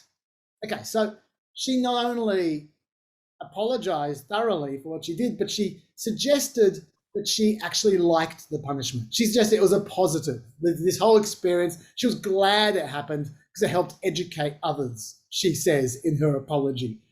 Does anyone believe that? That if Ellie Kemper had the choice of no one ever finding out about that incident and people finding out and her being forced to go through the ringer and being abused and then having to issue his apology, she would have chosen the latter?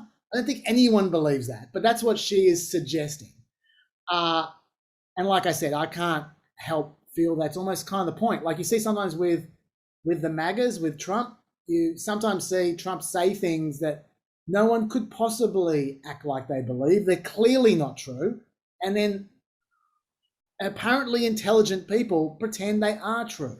And they try and argue in a roundabout way that ridiculous thing is true. And you sometimes wonder if that's part of the process, that you need to profess your loyalty by defending the indefensible, by suggesting it's something that is impossible to believe, you actually believe as a sign of loyalty. And I kind of feel like this is part of the same thing. What are your thoughts?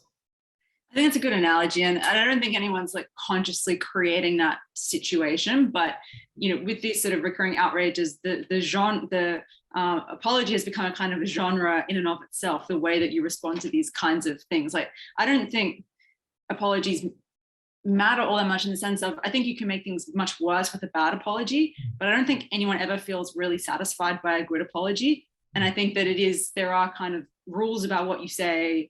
And it's so kind of formulaic now that it does feel really meaningless. It certainly doesn't feel like we're getting anything worthwhile out of these exercises, but it's more about signaling, I'm with you, I'm one of you guys. Like, don't hate me. Like, I made a mistake, but I'm part of the group. And I do think that is the sort of dynamic that's emerged. But, you know, in terms of the sincerity of it all, you know, I think people forgave Ellie Kemper pretty quickly because there was no evidence that she was an objectionable person or that she was not part of, you know, the good guys. And so I think it does fit into that mold of, you know, she just needed to send a signal of, I'm not one of the bad ones. And everyone was like very quick to move on. And I do think like this is definitely one where I'm very comfortable saying this was a silly controversy that I doubt many people would have been genuinely upset about, especially because it's like, if we're going to accept that like institutional racism is a thing, which I personally do, like most institutions are racists, but we all have to engage with institutions at some point. You know, the point is just to not perpetuate the racist parts of the institution on a personal level. But like, you know, US politics has a racist past. Does that mean that we should cancel Obama for being president because he joined the White House and that has a history of being a racist institution? Like the logic doesn't really flow for me. You know, I think that there are instances where you see people who kind of, you know, like we were talking earlier about, you know, the antebellum ball, you know, that's sort of more a thing where you're kind of perpetuating in the old school racist culture. You know, you're sort of playing dress ups with this, you know, horrible history, or, you know, that's at least connected to the racist part of the racist past. But in this instance, there was nothing when she was involved in it that was problematic. And I think most people probably were quick to forgive the apology because they recognize like this is very much on the low end of things that anyone could possibly get offended by. Yeah, I think that is true. I also think you raised something earlier that was important as well, which is I think there's an element of signaling whose side you're on as well. You use all the right catchphrases. It's like a code for saying, by the way, I'm on your side. In this particular cultural battle, I'm on your side, so don't hurt me. And, which I also am not a fan of, that kind of signaling, even though I've been the beneficiary of it myself in some of our controversies, chaser controversies in the past, where the left were pretty lenient on us because they thought, well, they're on our side. And obviously the right weren't so lenient, but I'm not a fan of that kind of signaling being effective, because it's okay. I mean, it's one thing to say you're on our side or you're not on our side, but what that leaves out, I mean, I understand I understand why partisan people want to exclude those who are opposed to them. I understand that, even though I wish the world wasn't like that. I wish that we didn't have double standards depending on whether someone happened to believe the same things that we believe. But it's even worse than that, because that also excludes the people who are on neither side, the people in the middle. It forces people to become political. And there's a whole bunch of people out there who don't want to be political, who don't want to join a side, who couldn't give a shit.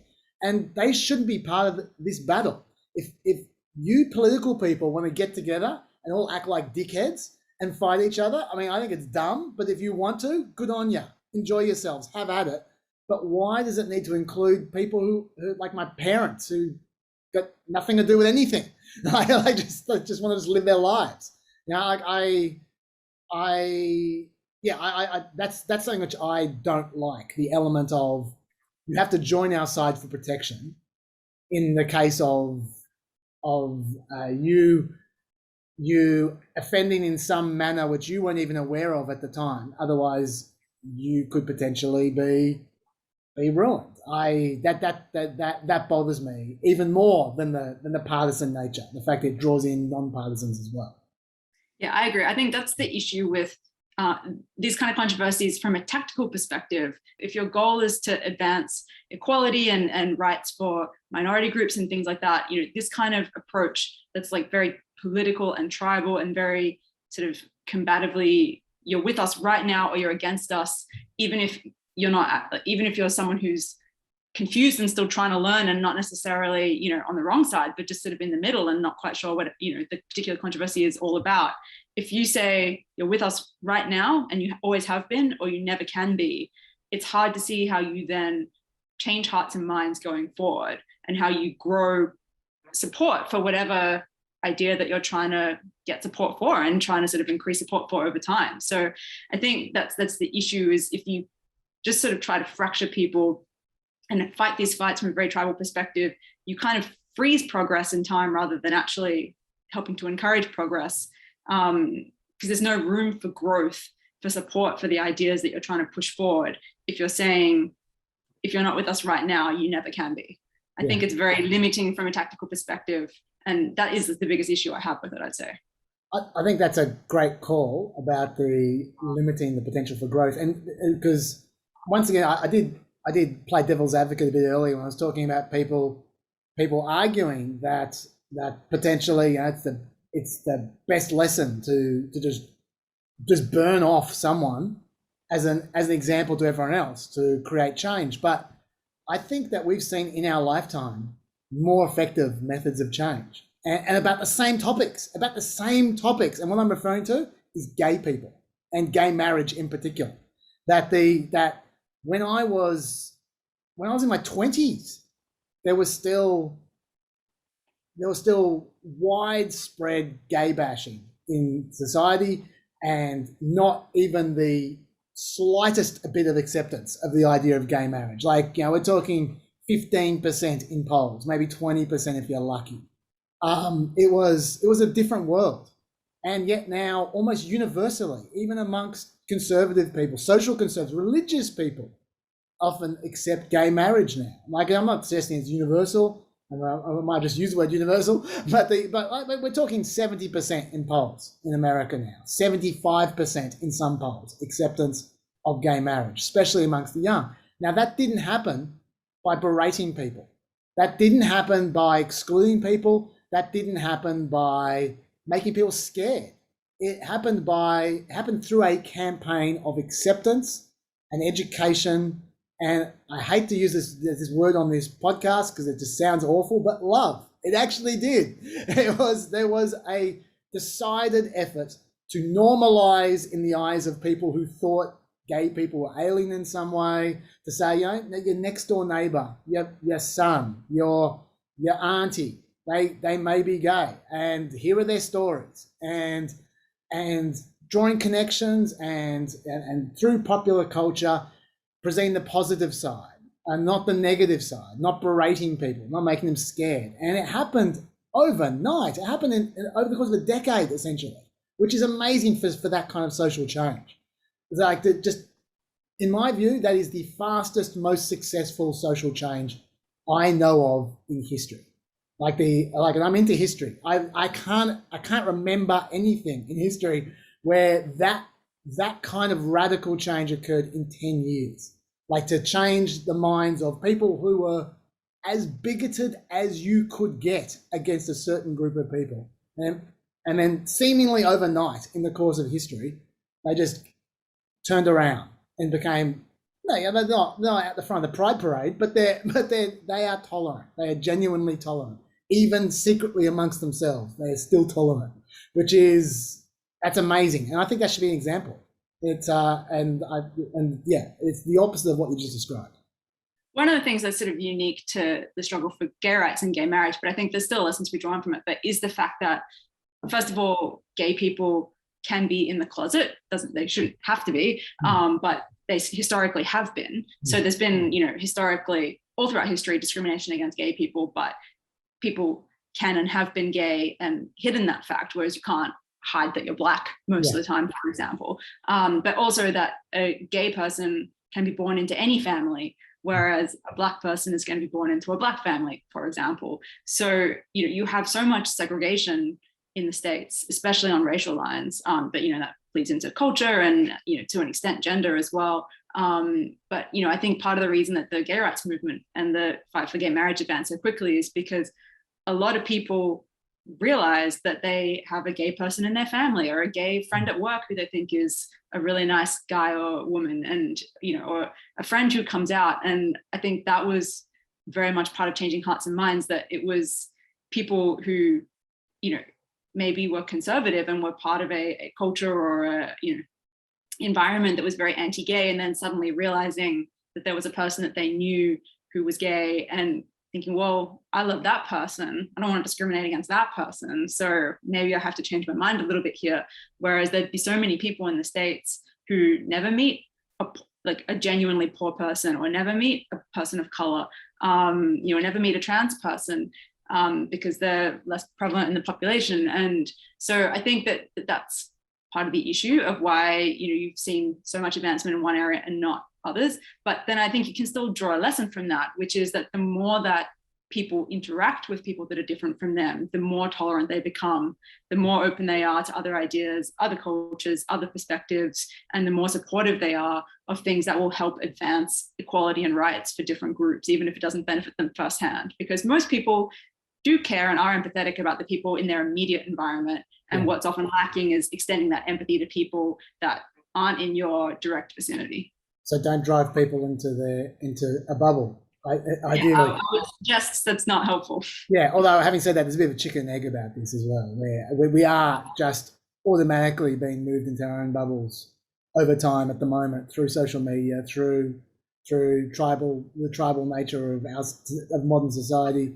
And so, whether this becomes more potent because we're in bubbles, or if this drives us into bubbles and then becomes more potent, it's hard to know. It's probably a bit of both. True, but I think it is a bad thing, and it is a thing that people should be conscious of and should be pushing back against. Like this increasing, part of it is maybe people doing it on purpose, but a lot of it is us being kind of corralled into different bubbles. And I think we should be resistant to that, because it's not going to make the world a better place. No, it's not. Let's keep on going along this lines about the sort of the broader problems associated rather than the individual incidents, because I think something that gets discussed a lot when we're talking about this topic is people ask, why is it such a big deal? Yes, there are individuals who are hurt. They accept that. They go, okay, yeah, that's wrong. That's wrong. That's wrong. That's wrong. Okay, that's 15 examples you just showed me. Sucks to be those 15 people, but we're talking about society-wide issues here. Why is everyone making such a big deal? I understand that, and I don't want to minimize the lives of the ruined, because they are absolutely ruined when they're ruined. But I think they're also big issues, quite apart from the individual incidents that we've been describing, which I think are worth discussing as well, which is kind of where you've been going there. So we'll just keep on going. One thing which I think is disregarded a lot is that the whole woke thing, in my view, is stunningly focused on the white educated class. It's by them, It's for them. They talk to each other. They're in the middle of so many of these mobs. Now, I know there's more of them, more white people than non-white people in America, but the white educated people in particular, they just seem to be, and there's a go-to example with all this, which just keeps on coming up over and over again. It's to do with language, which there's an obsession of in woke circles, obviously, and that is Latinx, which is used by the White House. It's used by anyone who is in the cultural elite left. It's used by pretty much everyone who deals with those kinds of issues, apart from actual Latino people who almost seem to never use the term Latinx. It's supposed to be a gender neutral term. That's the idea. Gallup found that 4%, this is last year, 4% of Hispanic and Latino Americans prefer the term Latinx to Latino or Latina. And I'll read you this is just a random comment, so it has no weight, but I think this is a good description of what I have seen a number of times by Latinos about this topic, which is someone saying, I'm a Latina, I don't like the term Latin. This is a comment in the New York Times. I'm Latina, I don't like Latinx. Using it sounds elitist and colonialist. Latino and Latina are Spanish words. Like it or not, the Spanish language uses either feminine or masculine. Latinx is Americans once again saying we know better and your language is wrong. It signals more appropriation than inclusion. Using that term appropriation. Although in this case, I think it's probably true. What's your views about that kind of stuff?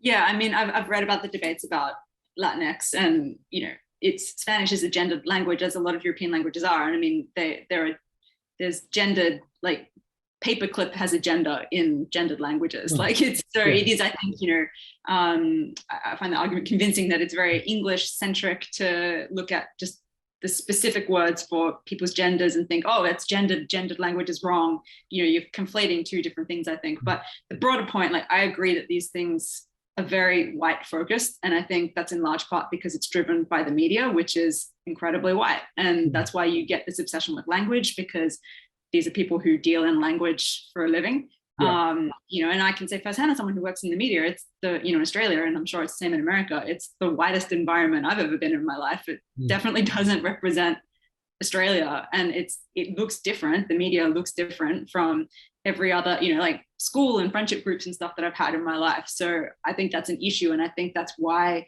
you often get these sort of issues coming through what is ultimately a really white focused lens, even though it's purporting to be in the interest of people of color. And to be fair, I imagine that is part of the reason for it, because these white people want to make a difference, and like they're of the left, they care about these issues, they want to make a difference, and they can't make a difference by disappearing themselves. So they work twice as hard to do whatever they can do, short of disappearing themselves. And so what they can do is piss and moan about language. They can do that. So I mean, there's another example I've got here of BIPOC. The phrase BIPOC. I don't even know what that stands for. What is it? Black Indigenous people of color. Yeah, Black and Indigenous people of color. That's it. Yeah. In Ipsos poll recently for the New York Times as well, more than twice as many white Democrats said they felt favorably towards the term BIPOC than Americans who identify as non-white racial categories, who are usually overwhelmingly Democrat as well. But that once again, it's the white people rather than the BIPOC people who like the term BIPOC. The other area as well, which is related to this as well, is diversity training, which we can't ignore, which is an $8 billion industry. It's a big industry. Corporations love it, the diversity training sessions. There's no study that I know of that shows diversity training leads to more diversity. Certainly, as you say, in the industries where they do this, there isn't much diversity. It's, and this is where we get to the other sort of high priest or priestess of this particular movement, which is Robin DiAngelo. She loves her diversity training. She's doing it constantly. She wrote a book called White Fragility, which came out ages ago, but it got a second life in 2020 during the BLM movement. She's white. The book's for white people. It's all about encouraging white people to think about what it's like to be white. It's all white, white, white, white, white. Everything involved with this book is white. Yet she is the big winner out of the BLM movement. She's charging huge amounts of money to lecture white people about whiteness. Which seems a little self-defeating to me, given what it's meant to be about. But I feel like rather than just laughing at these people, I just want to identify what the problem is here, and that is that it ignores, as you said, the actual problems of non-white people, like wealth inequality, for instance, and being raised in terrible neighborhoods where in America means you go to a shit school which has no funding, and it makes it very difficult for you to advance economically in your life, and you end up getting trapped in a cycle that's very difficult to escape from. That's the problem that a lot of non-white people face in America. It's not minor faux pas and symbolism, but that is what the diversity world focuses on, those diversity training sessions focus on, and that's what this language focuses on. And I feel like the problem is that not only does it not help the issues that really face, really trouble, plague non-white people, it actually distracts from them. It actually makes it more difficult to deal with those issues because you're worried about other shit that doesn't matter. Well, you only have so many resources in the world and so much time. If you're spending your time and resources focusing on stuff that doesn't matter, it means that you're not spending time focusing on the things that do matter. What do you reckon? Yeah, I agree. And it frustrates me because I think you get people on both sides of this debate using this debate intentionally or non-intentionally in ways that distract from helping solve the bigger issues. Like, it's not to say that language is never a problem and never causes harm, but it's definitely the low-hanging fruit compared to these bigger structural things that are incredibly hard to fix. And I feel like you get people on the left who get caught up in these sort of like easy fights to have and feel like they're making a difference, but in the process using their energy in ways that don't help fix the actual massive issues. And then you get people who are on the left but hate cancel culture, who become kind of obsessed about it and are always sort of dedicate all their time to saying this isn't the real issue, as opposed to actually focusing on the real issues, which I think can be a problem in and of itself. And then you get all of other people on the right who I think very disingenuously love getting involved in these, and kind of will occasionally be like, this isn't the real issue, but actively fight against solving the real issues a lot of the time. And this is a really convenient distraction for them to get involved in these battles and be like, oh, look, the left sucks, they don't care, look how dumb they are, but have absolutely no interest themselves in improving the massive structural inequality that exists in America, and in Australia too, for that matter. And so I think it becomes this massive distraction all around from the people who are serious and not serious, and it's unfortunate. I think that's absolutely right, and I want to acknowledge, now you've said it, that is exactly what this episode is. This special 3-hour episode of our podcast is precisely not talking about inequality and talking about wokeness in exactly the way you just described. But having said that, I feel like the fact that I have literally never mentioned any of this shit until now, and I'm obsessed with economics, gives me a pass to spend one episode clearing this up once and for all. That's the thing. We ring-fenced it into one episode because every single week you rightfully determine it to be not the most important story. So you have a year's worth of stories in the text, because on any given week, it's not that important, any of these individual controversies. But, it's interesting to talk about. And I mean, look, I did a whole show about outrage and outrage culture. It was an entertainment show. So I think it's sort of different it's not like hard news, but, it's an interesting area, they're interesting debates. There are both things that are hilariously dumb in it and things that are genuinely good points that you can glean from it. But I think the people who spend all of their time obsessing about this, and people who are in the news, who are in a position to bring serious attention to these kinds of issues, I find that very frustrating. I'll give you a great example of that. Not people in the news, but people who shouldn't be talking about this at all, but are school districts in the middle of COVID, which was the San Francisco school district. Notoriously, they're about to face recall. In the next couple of weeks. They got a recall election. And the reason they've got a recall election is because while their entire district was in lockdown at the end of 2020, all they were talking about was not how to get their district out of lockdown. It was whether to change the name of schools that were named after George Washington and Abraham Lincoln. Right? Who are like, I understand the need to change the names of like super racist maybe schools, like schools that are named after super racist, but George Washington and Abraham Lincoln, come on. But also, I mean, regardless, like there are better times to talk about name changes than in the middle of the lockdown. And yes, I know you can pat your head and rub your stomach at the same time, but that's not what they were doing. They weren't doing both. They were doing one. They were focusing on name changes for weeks and weeks and weeks. And it turns out, unsurprisingly, that locking down kids and having them learn from home is a terrible way to educate them. And in particular, it accentuates inequality. We have discovered since that there were massive academic disparities between the well-resourced schools and the poorly resourced schools and how they coped with the lockdown. And you won't be surprised to hear that the poorly resourced schools coped particularly badly. And so these poor schools in the San Francisco region were serviced particularly badly, while the people who should have been in charge of trying to work out ways to improve their educational experience and ideally get them back into school were not talking about that. They were focusing entirely on this name change thing, which went for over a month. It went on and on and on. And that to me is the classic example of people who should not be worrying about these things, who are actively causing detriment to disadvantaged children as a result of their particular ideological hobby horses. So that's just one example. Let's move on to another one. Okay, this is a big area as well. Like in terms of broader issues, this is right at the beginning we talked about there's different kinds of wokeness, and one of them was corporate wokeness. And I feel like that is a big area where this whole movement works beautifully with companies who want to diminish their responsibility to actually improve the conditions of their workers and to not do things that cost them money to advance human rights, but they act like they care about human rights for brand management purposes. And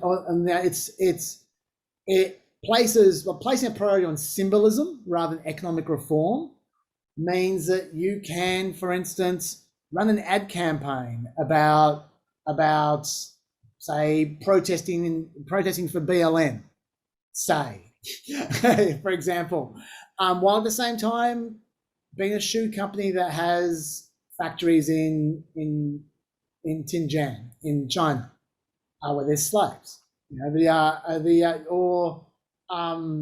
you could be the NBA, who are as woke as it gets. Like they love their symbolism, but they got no problems dealing with Chinese oppression.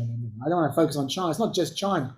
But the fact is that there are a lot of things that these companies could do to help the disadvantaged, like, for instance, raise their wages for their lowest paid workers. That's something that would make a big difference if they did that. But that costs a lot of money.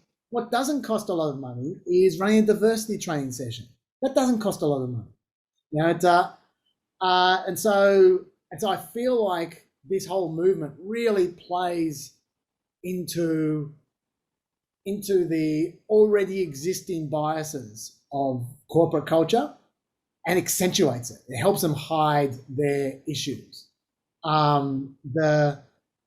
me think of some other examples. Robin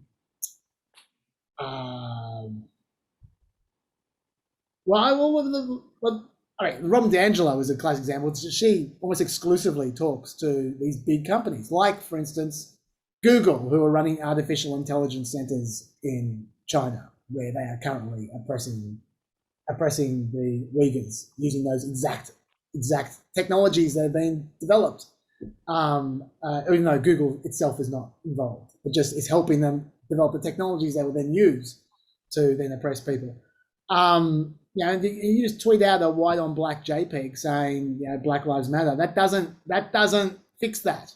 Yeah, it's and so anyway, Helen Lewis of the Atlantic. There was an article from her that put this, which I quite liked. Which is this is a quote: "The iron law of woke capitalism is that brands will gravitate towards low-cost, high-noise signals as a substitute for genuine reform to ensure their survival." I think that sums up pretty nicely. What are your thoughts? Yeah, I think the dynamic is exactly the same for corporations as it is for individuals. And it's what we were talking about before in terms of that signaling. You know, the cost is extremely low to like join a pylon or send out a signal like I'm with this good cause, and the sense of satisfaction is very high. And you know, it's fine if they want to send out those messages, but I don't think that they should be rewarded for that. If people want to look at the record of a brand or a company, they should be looking at what they're actually doing with their power, because these corporations are incredibly powerful. And as you say, it's where they manufacture, it's what they pay their workers. It's also, in a corporate sense, the diversity within their ranks. Like that is also expensive to increase diversity. Within the board. Yeah. It's one thing to say, oh yeah, we want to have a quota of 1 or 2 female directors or whatever. Like once again, the white people, they're happy to do anything that stops them having to give up their own job. But yeah, that's part of it as well. Yeah, you have a lot of people in leadership positions who, you know, maybe are happy to have increased diversity in the lower ranks of where they're in charge, but actually kind of sharing power with different kinds of people is rarely on the agenda. And these are the kind of things where the cost is high, and it is hard to, you know, if you have people underrepresented in a certain industry or company, it's hard to train people up where there's like a lack of a pipeline and things like that. But people should do the hard thing especially if they want to be congratulated for doing a good thing. They certainly don't deserve any plaudits for doing the easiest, minimum possible thing, especially when it contradicts their actual actions. Another sort of general problem, I think, is, and this is one that you hear a lot, we should discuss it, is the idea of narrowing the acceptable range of discourse, where especially when people are worried about the threat of punishment more than anything else, they start to self-censor. There start to be whole topics of legitimate avenues of inquiry that people become scared to move into, and they could potentially advance, you know, general knowledge. In fact, they could help advance the causes themselves that the woke people are trying to support. For instance, David Shaw is a pollster, a Democratic pollster. In the middle of 2020, he wrote one tweet which just started a ball rolling, which was, in that tweet, said that it tweeted out a link to a study, a legitimate study, a good study. And he said, post MLK, the Martin Luther King assassination race riots, reduced Democratic vote share in surrounding counties by 2%, which was enough to tip the 1968 election to Nixon. Non-violent protests increase Democratic vote, mainly by encouraging warm elite discourse and media coverage. Now that, to me, seems like common sense, that peaceful protest helps and non-peaceful protest hurts a cause. And he had evidence. It wasn't just an assertion, he had actual evidence that he was pointing to. Like, he had the study. That was what the tweet was. And he got fired. He was in the middle of an outrage. Like, at that point in time, you weren't supposed to, number one, you weren't supposed to acknowledge that there were riots occurring during the BLM protests. And yes, they were a small proportion, only a small proportion of the protests, but they were there. They existed. Whether it's 2% or 3%, whatever, that's still hundreds of riots. Like at that point, because there were large numbers of protests going on. And you especially couldn't suggest that was a bad thing. You could, like, there were literally articles were being published at that point in time defending looting, saying looting's a good thing. Looting is justified and it's righteous. And I'm not going to rehearse the arguments that they made now because they're so ridiculous. But they were being published at that point in time. And yeah, and David Shaw got fired. And look, we can't say that he's right necessarily, but there is at least evidence since then to suggest that the violent nature of some of the protesting during the BLM protests drove some people away. Not just from those protests, but from the entire cause of Black Lives Matter and from the entire left. There is some evidence of that. And I should say Civis, who was his employer, they denied that he was sacked because he was killed. They said, "We have not, nor would we ever terminate employees for tweeting academic papers. These rumours are incorrect and unsubstantiated. Civis was founded on the principles of free speech and the pursuit of truth through objective scientific research. That has not changed. This is an internal personnel matter, and out of respect for our employees and alumni, we won't be commenting further." So they deny it. But no one believes them, including other Civis employees who at the time said, no, he was fired because, like, we were at the internal meetings when this was discussed, and he was fired because of that. And that was the same thing when Emmanuel Cafferty got fired and we asked his employer for comment. Like, they did the same kind of thing where it's like they insinuate that there's another issue.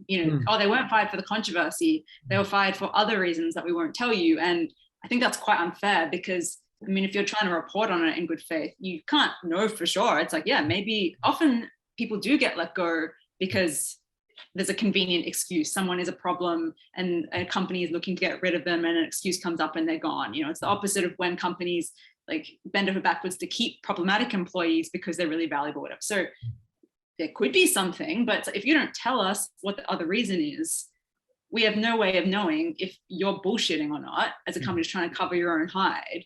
And you're casting even further aspersions on this person who's already the subject of a pylon without providing any evidence that there is actually anything to it. And so I find that like quite a slimy response that a lot of companies tend to reach for in these circumstances. You're right. That is worse. And where I was going with all this is that one of my pet issues, for those who listen to this podcast will know, is reforming the police. I have a real bee in my bonnet about police issues.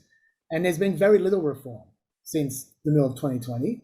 And in my view, it's because defund the police was a big bunch of bullshit, which was a huge distraction and only alienated potential allies and led to the left, to some elements of the left, pushing for reforms that were impossible and self-defeating at the expense of pushing for reforms that they could have gotten up. There was a moment there in the middle of 2020 when we could have had genuine, moderate reform of the police departments across America, and that has not happened. And now the backlash is on. They are now starting to increase funding for the police. They are starting to, like, this was always going to happen. There was always going to be a backlash eventually. It's just a question of what you achieve in the meantime that's worth that backlash. And what we've achieved in the meantime has been very, very little outside Colorado. I mean, Colorado had some decent reforms.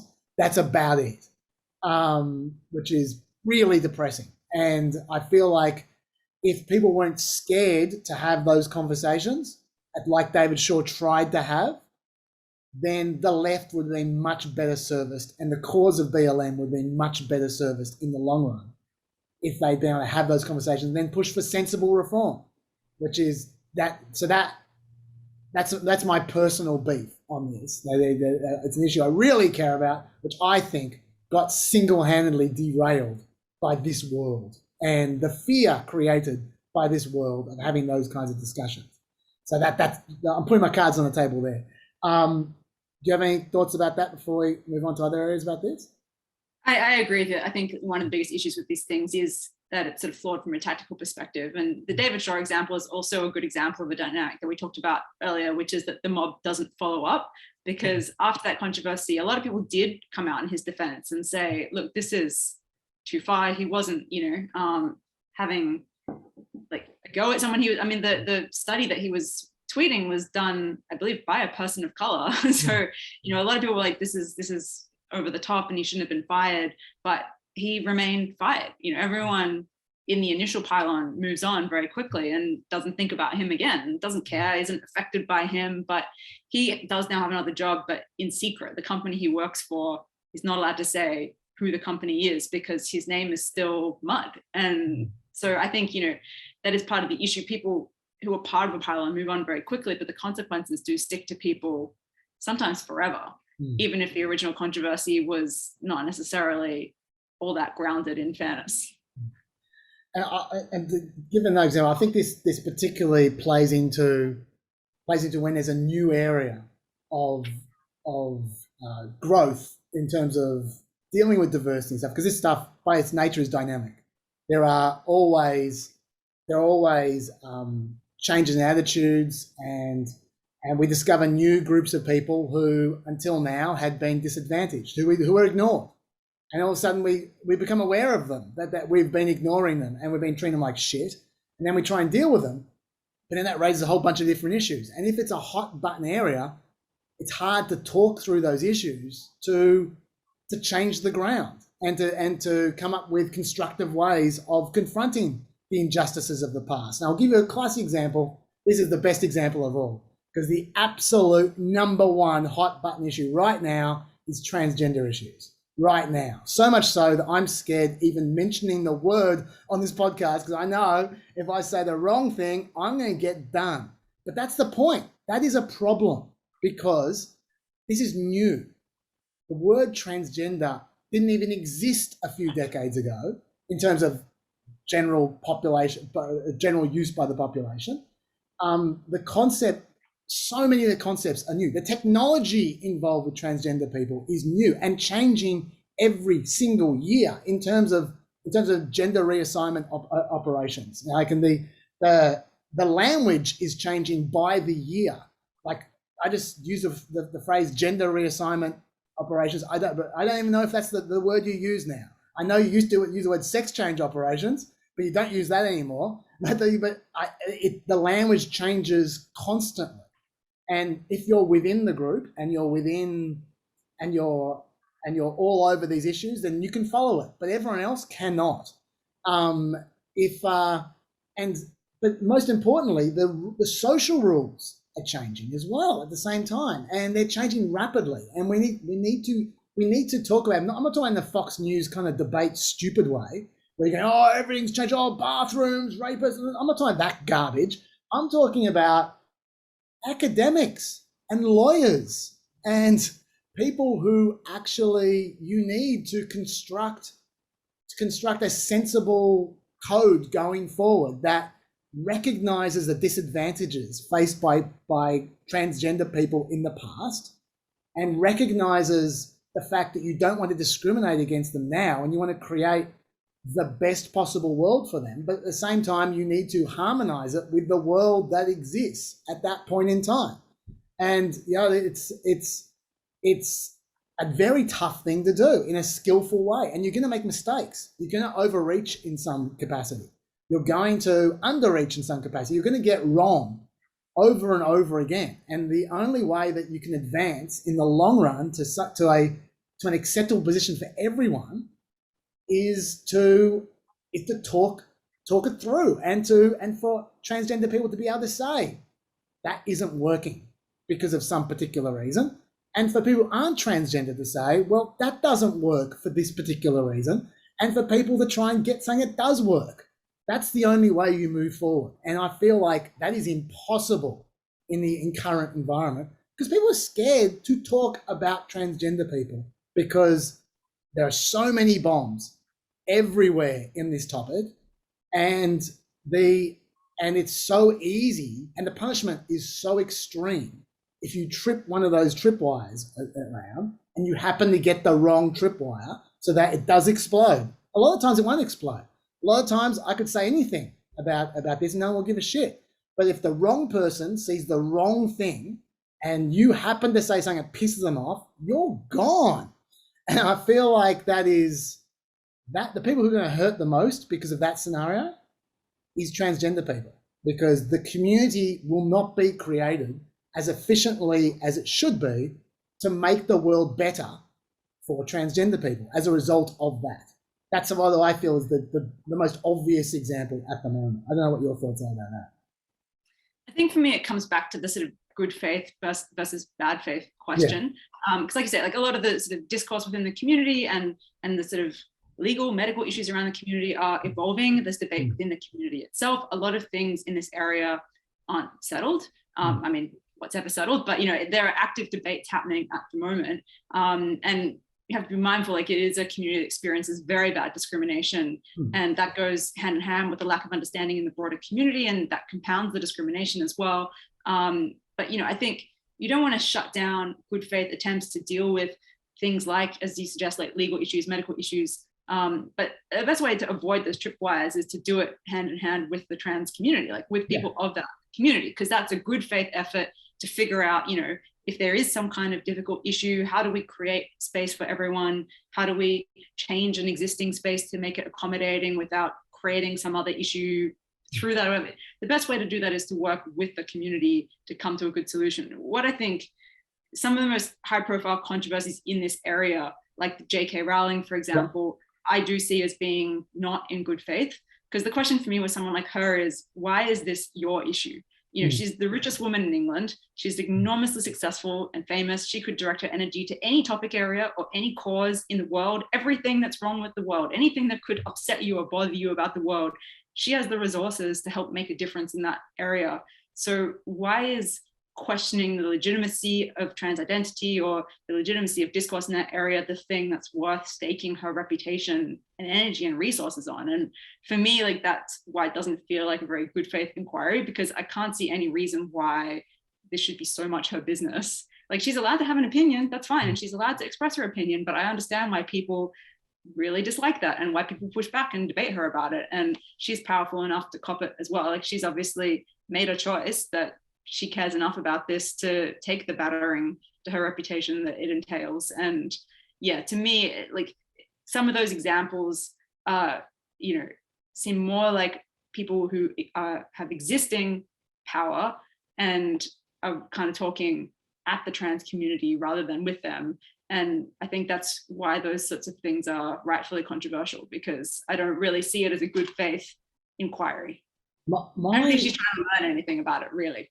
Yeah, I was saying the reason I'm not really talking about the J.K. Rowling thing, and you know, I probably should have specified that because she's such a prominent part of the confrontations associated with this debate. But I'm not really talking about the J.K. Rowling thing, because I feel like what she's talking about is purely symbolism.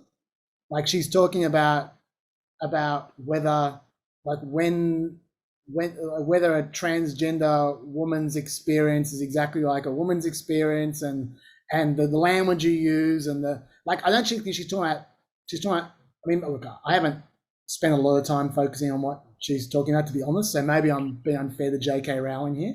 I don't think she's talking about legislation. I don't think she's talking about reform. I don't think she's talking about concrete things that are being done either with women or with either women who are cisgender or women who are transgender or whatever. I don't think she's talking about concrete stuff. I think she's talking about the language and the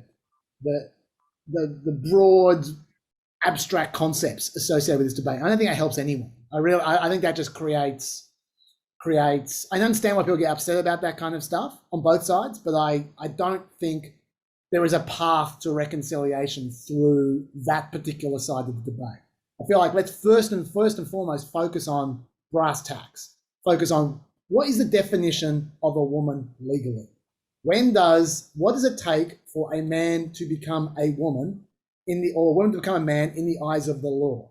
What is it? What is the process? What's the form you need to fill out? What's the procedure you need to take? Is there a medical component? Let's get that down, because I feel like we haven't even gone. I feel like there isn't a definition of a woman at this point in time that doesn't involve the word woman. That's a classic thing conservatives say. They say they are, tell me what a woman is. But actually, I don't think I'll point in that regard, even though they're being trolls when they say it.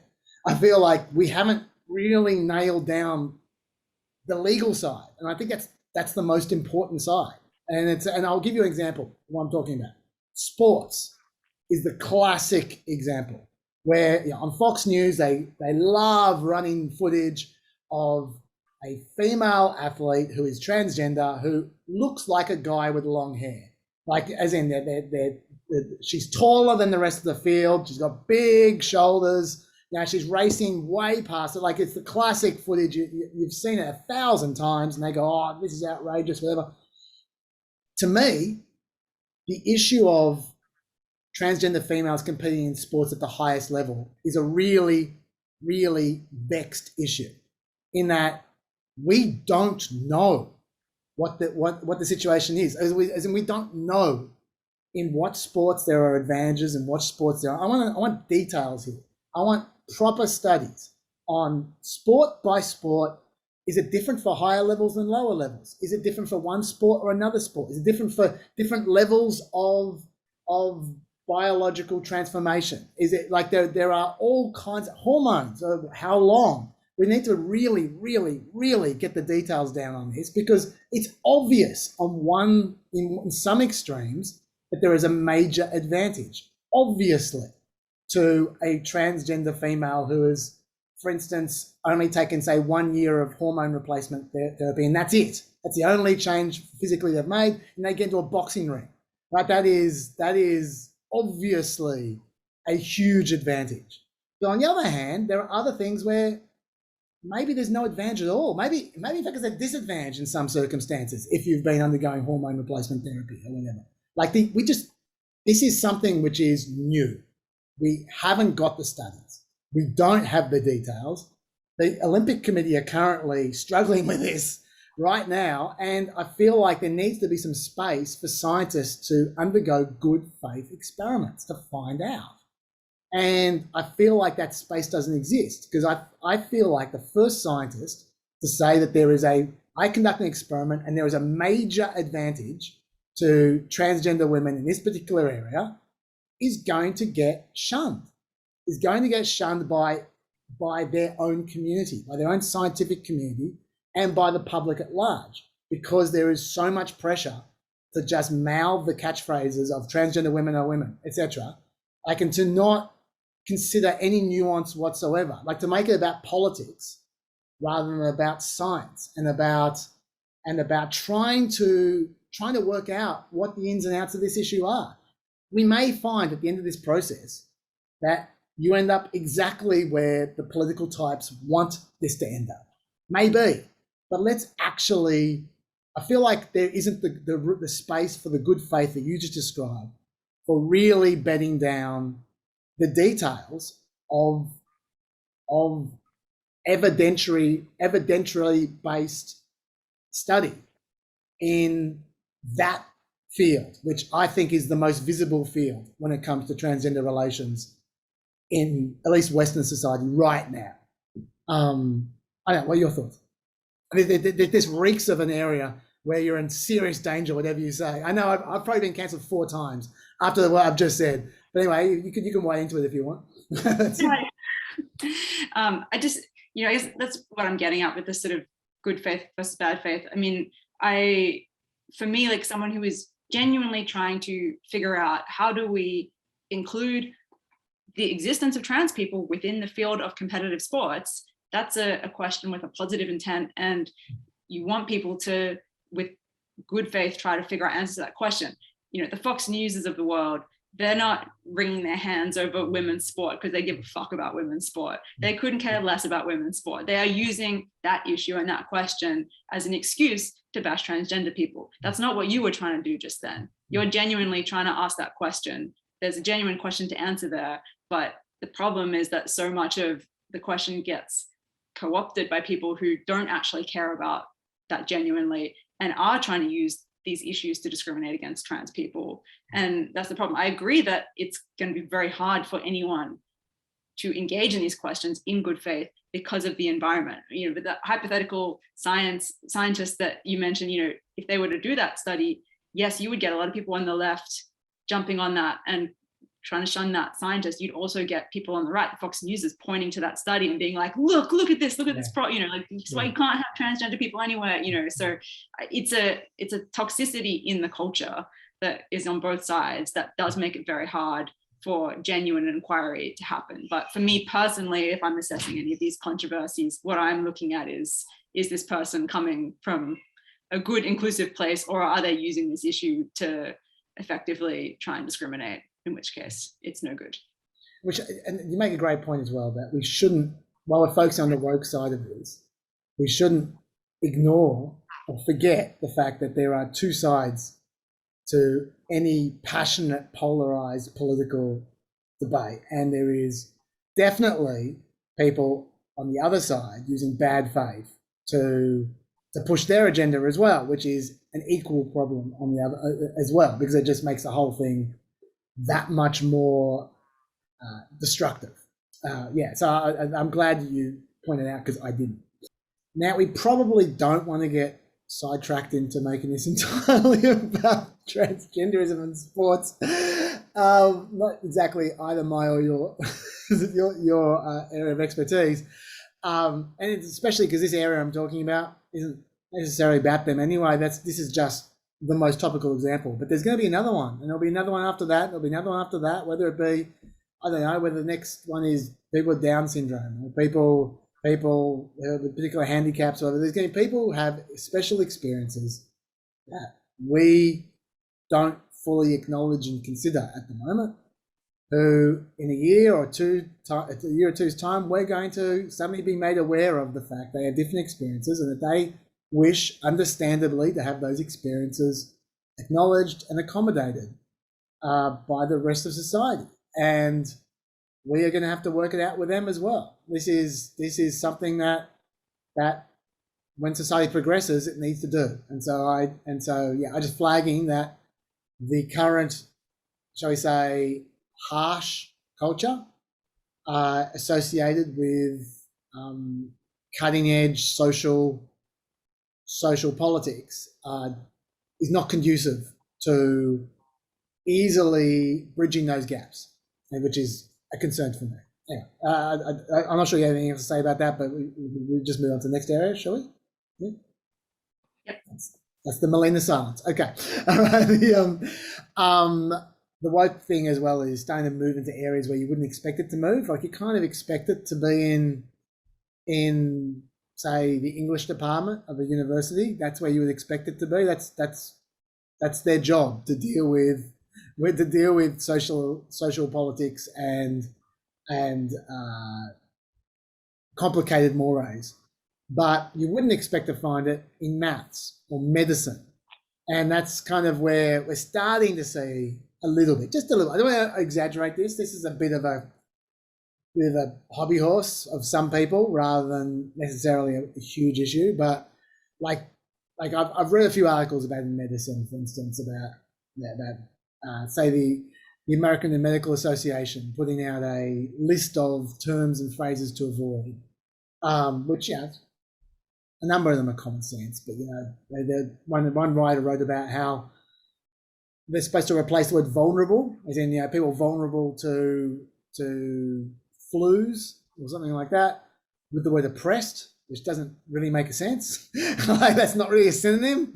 That's kind of strange. And one writer noted from quoting from the handbook that was sent out that they suggested you change the phrase, for too many, prospects for good health are limited by where people live, how much money they make, or discrimination that they face.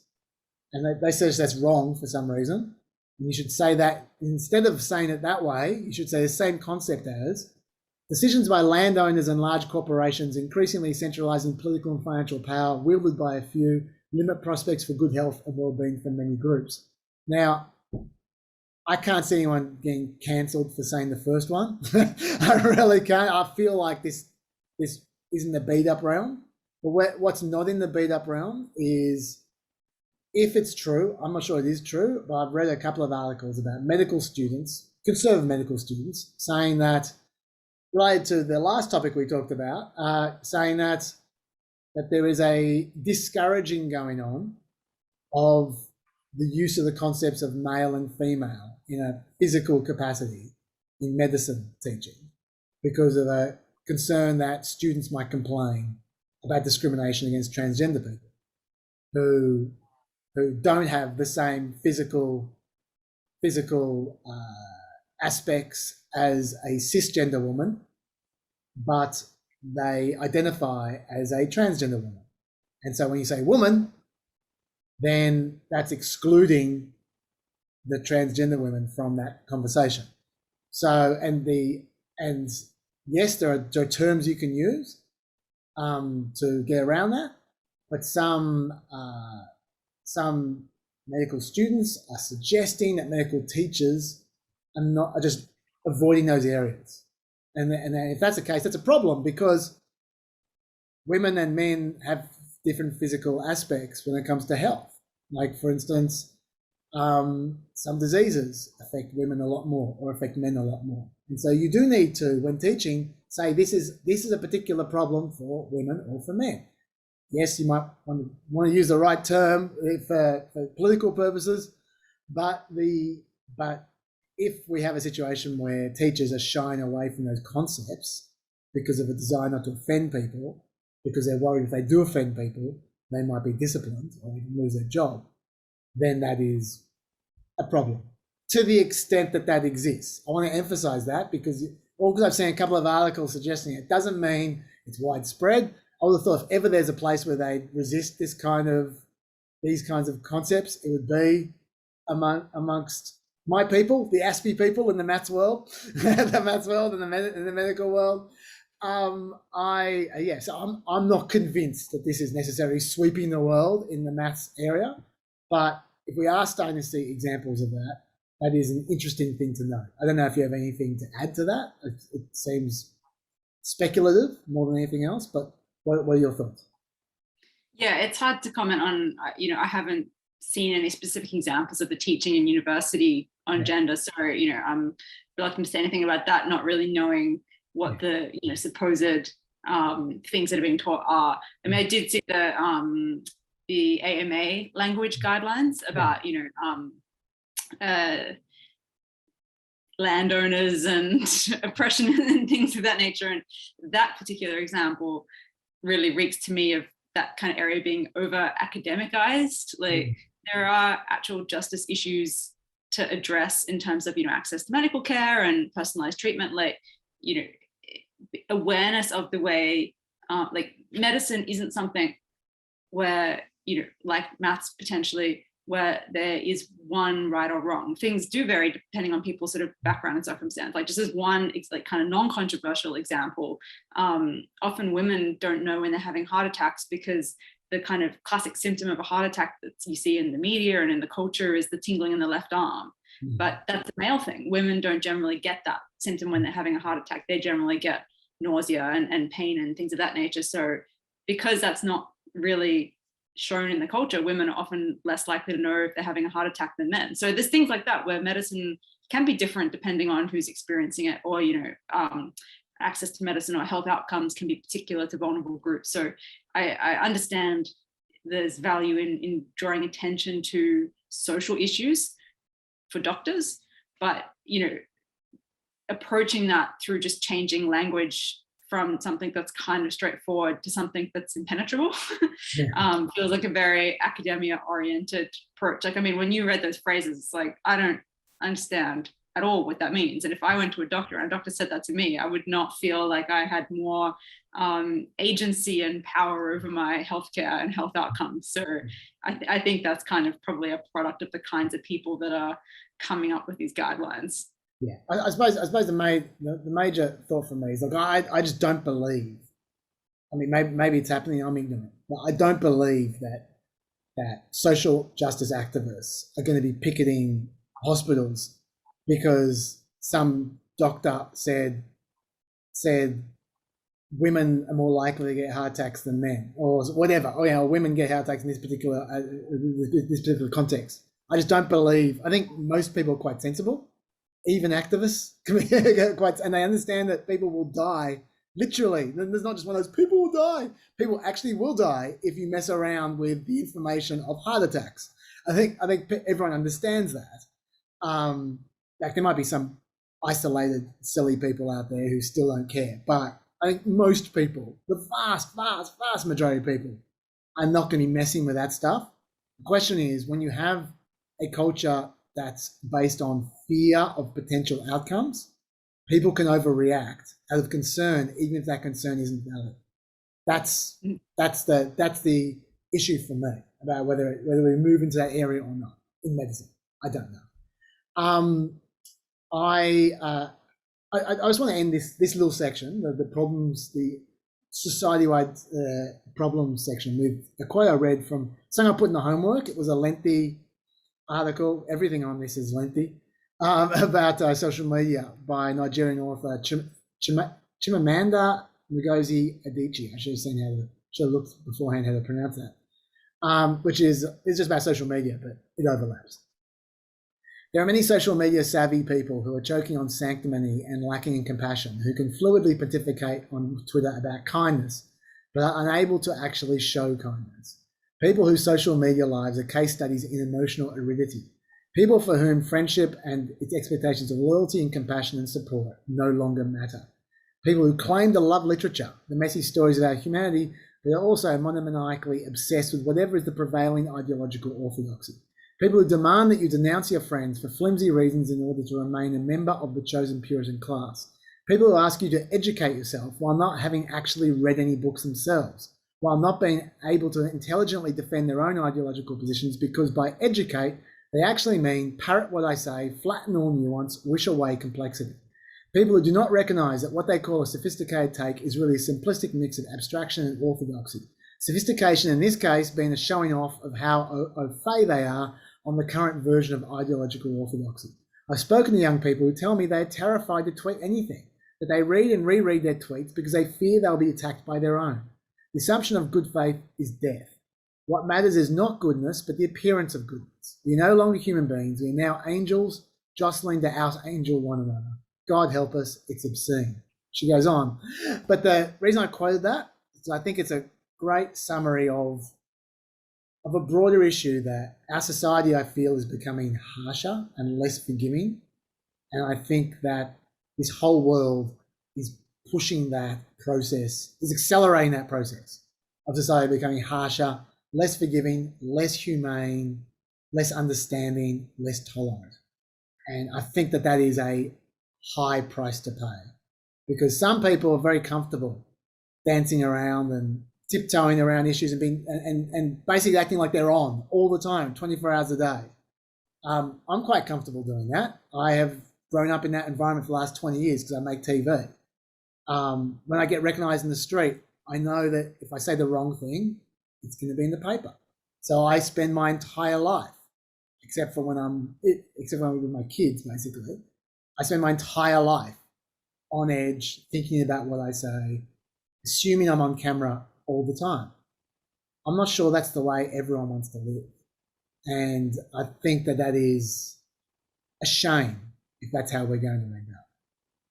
Do you have anything to add to that? No, I mean, I agree with that. And I think, we've talked a lot about like a lot of different stories.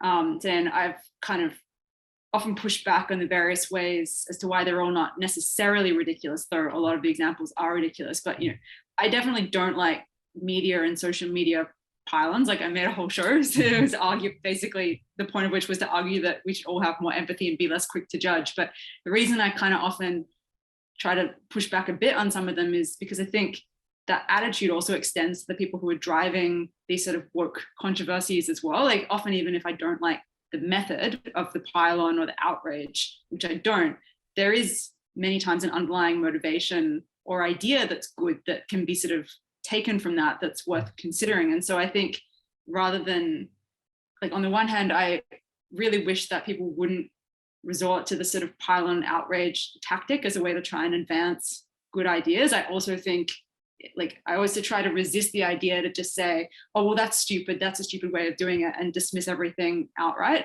So I think people who make being anti-cancel culture their thing, particularly if they're doing it from the left rather than the right, and tend to go a bit crazy over it, become a bit like obsessive and can risk becoming as black and white in their thinking as the people that they're mad at. And a lot of the time when people on the left get kind of driven mad by this sort of stuff, I think it's because they've lived for a period of time thinking of themselves as being, anti-racist, anti-bigotry in general, and then the standards for what's considered good and good allyship change, and people don't like that because they think, well, I'm not a racist, I've never been a racist, and now you're telling me a thing that I do is racist. Well, that can't be right, so therefore you're wrong. And the reality is that standards change for all kinds of reasons. Like sometimes it's because a marginalized group of people who haven't had a voice find their voice in the greater public and say, actually, we don't like it when you do X or Y, please stop doing that. Or sometimes language changes because a word develops a negative connotation, or sometimes things just change over time, not necessarily for an obviously better or worse reason because change happens all the time. And so I'm always really conscious, even though like my instinctive reaction when I see an outrage is to be annoyed at the outrage. I'm also conscious of not wanting to be the kind of person that's resistant to change, because generally I think progress is a good thing that involves change. And while it's natural to be worried about change, I think it's also generally a good thing to be open to embracing it, especially when it's coming from a group that is speaking, you know, an oppressed group in particular that's speaking up for themselves. You know, the examples of like, you know, Latinx is something where, you know, it's a bit sus if it's being driven by a white media class rather than the actual group of people. But if it's something like, you know, African-American activists talking about police reform or language around that, or language around that group, then I'm always inclined to listen and try to take it on board, especially because, you know, what do I care if someone wants to change the word for something, you know, if that matters to them? Like, why should it matter to me to change my language around something? So, you know, I think overall with this sort of culture, where I would like to see culture go, and what I've kind of always tried to argue for, is that I think that the way to advance social change is not through this kind of us and them, you know, very kind of black and white thinking where, you know, you're either with us or against us. And if you're not with us, then, you know, zero tolerance, you're never going to accept you ever again, even if you change your mind, you know, and let's sort of shun you to the edge of society and condemn you as a bad person, and, you know, never engage in, even the act of engaging in conversation with someone is evil and wrong. You know, I really don't buy into any of that. But I also think the better path forward is to, rather than just dismiss everything that's coming out of those arguments outright, to try and engage in, oh, it's like, what are we actually trying to accomplish? If you are trying to cancel someone for, you know, saying something wrong, or participating in an event that is a bad event, or an event with a bad history, or, you know, if something is racist, like, you know, if you've done something that, you know, is racist or has a racist past, then I think, you know, trying to figure out, well, why, what is the problem we're trying to solve here, and how can we solve it? I think that's still a conversation that has to be had. And I think that part of pushing back against the outrage part is also, you know, as we sort of tried to do today, is trying to actually identify what are the meaningful issues that are at the sort of root of that outrage, and can we address it in a better way? Can we have that conversation in a better way? I think you made a really good point there. I mean, you made a lot of good points, but there's a point I want to pick up on that I thought was really good, which was about change, and about that change is okay. It's okay for things, like there's a temptation when we're dealing with this topic. And this is not new. This has been a temptation that's been around for as long as I've been alive, and probably a lot longer than that. And that the temptation is to slippery slope it. To go, oh, here we go. Okay, if I'm thinking back to the 80s, I'm thinking about when people started calling fireman fiery or something like that, or police officer instead of policeman. And they go, oh, before you know it, it's going to be personhole instead of manhole. And it's going to be, oh no, it's going to be personage rather than manage. It's going to, and they create these ridiculous slippery slopes. We are always at the bottom of someone else's slippery slope from the past. Now, like someone way back when, like 200 years ago, whatever, would have said, no way should you let people divorce, because before you know it, 50% of the country is going to be divorced. And that's where we're at. And you know what? There are problems associated with that. But would you prefer to go back and ban divorce? Like completely, and just force women to just be married off when they're 13 or whatever, and like whatever the conditions were back then? Would you prefer that? The fact is that we are going to make mistakes as society progresses, and then people will stop doing those things because they're mistakes. If someone pushes in a direction which society resists, it will die. It won't keep on going with its own momentum if no one agrees with it. It will only take over if people agree with it. Yes. That's when it'll take over. That's a sign of success. And so, yes, there are going to be some things happening as a result of some of these changes that you're not going to like. That if I got a time capsule and I put you in that time capsule to 2250, and you have a look at the eventual result, you might be horrified. But guess what? You're not going to be alive in 2250. The people who are alive in 2250, if they're not okay with it, they won't do it. It's only going to happen because they were okay with it. In the same way as we're okay with all the things that were slippery slopes to someone else, like violent TV. Violent TV does not bother a lot of people today. We're pretty comfortable, generally speaking, with the fact that people swear on TV and there's some violence. Now, not everyone is, but society as a whole is pretty comfortable with that now. But you can bet if you took someone from the 1850s and you showed them some of the shit that we watch on TV, they would be horrified. That would be beyond their worst nightmares of the slippery slope versus, and they would go, oh, that's exactly what I said back then. We said that everyone should go to church every single week or you end up with this kind of moral decay, and now you've got it. Well, we're happy with it. And so what I would say to the people who slippery slope the current stuff and say, oh, this is going to lead to that and that and that. Yeah, it might. And if it does, it's because society's comfortable with it. And that's okay.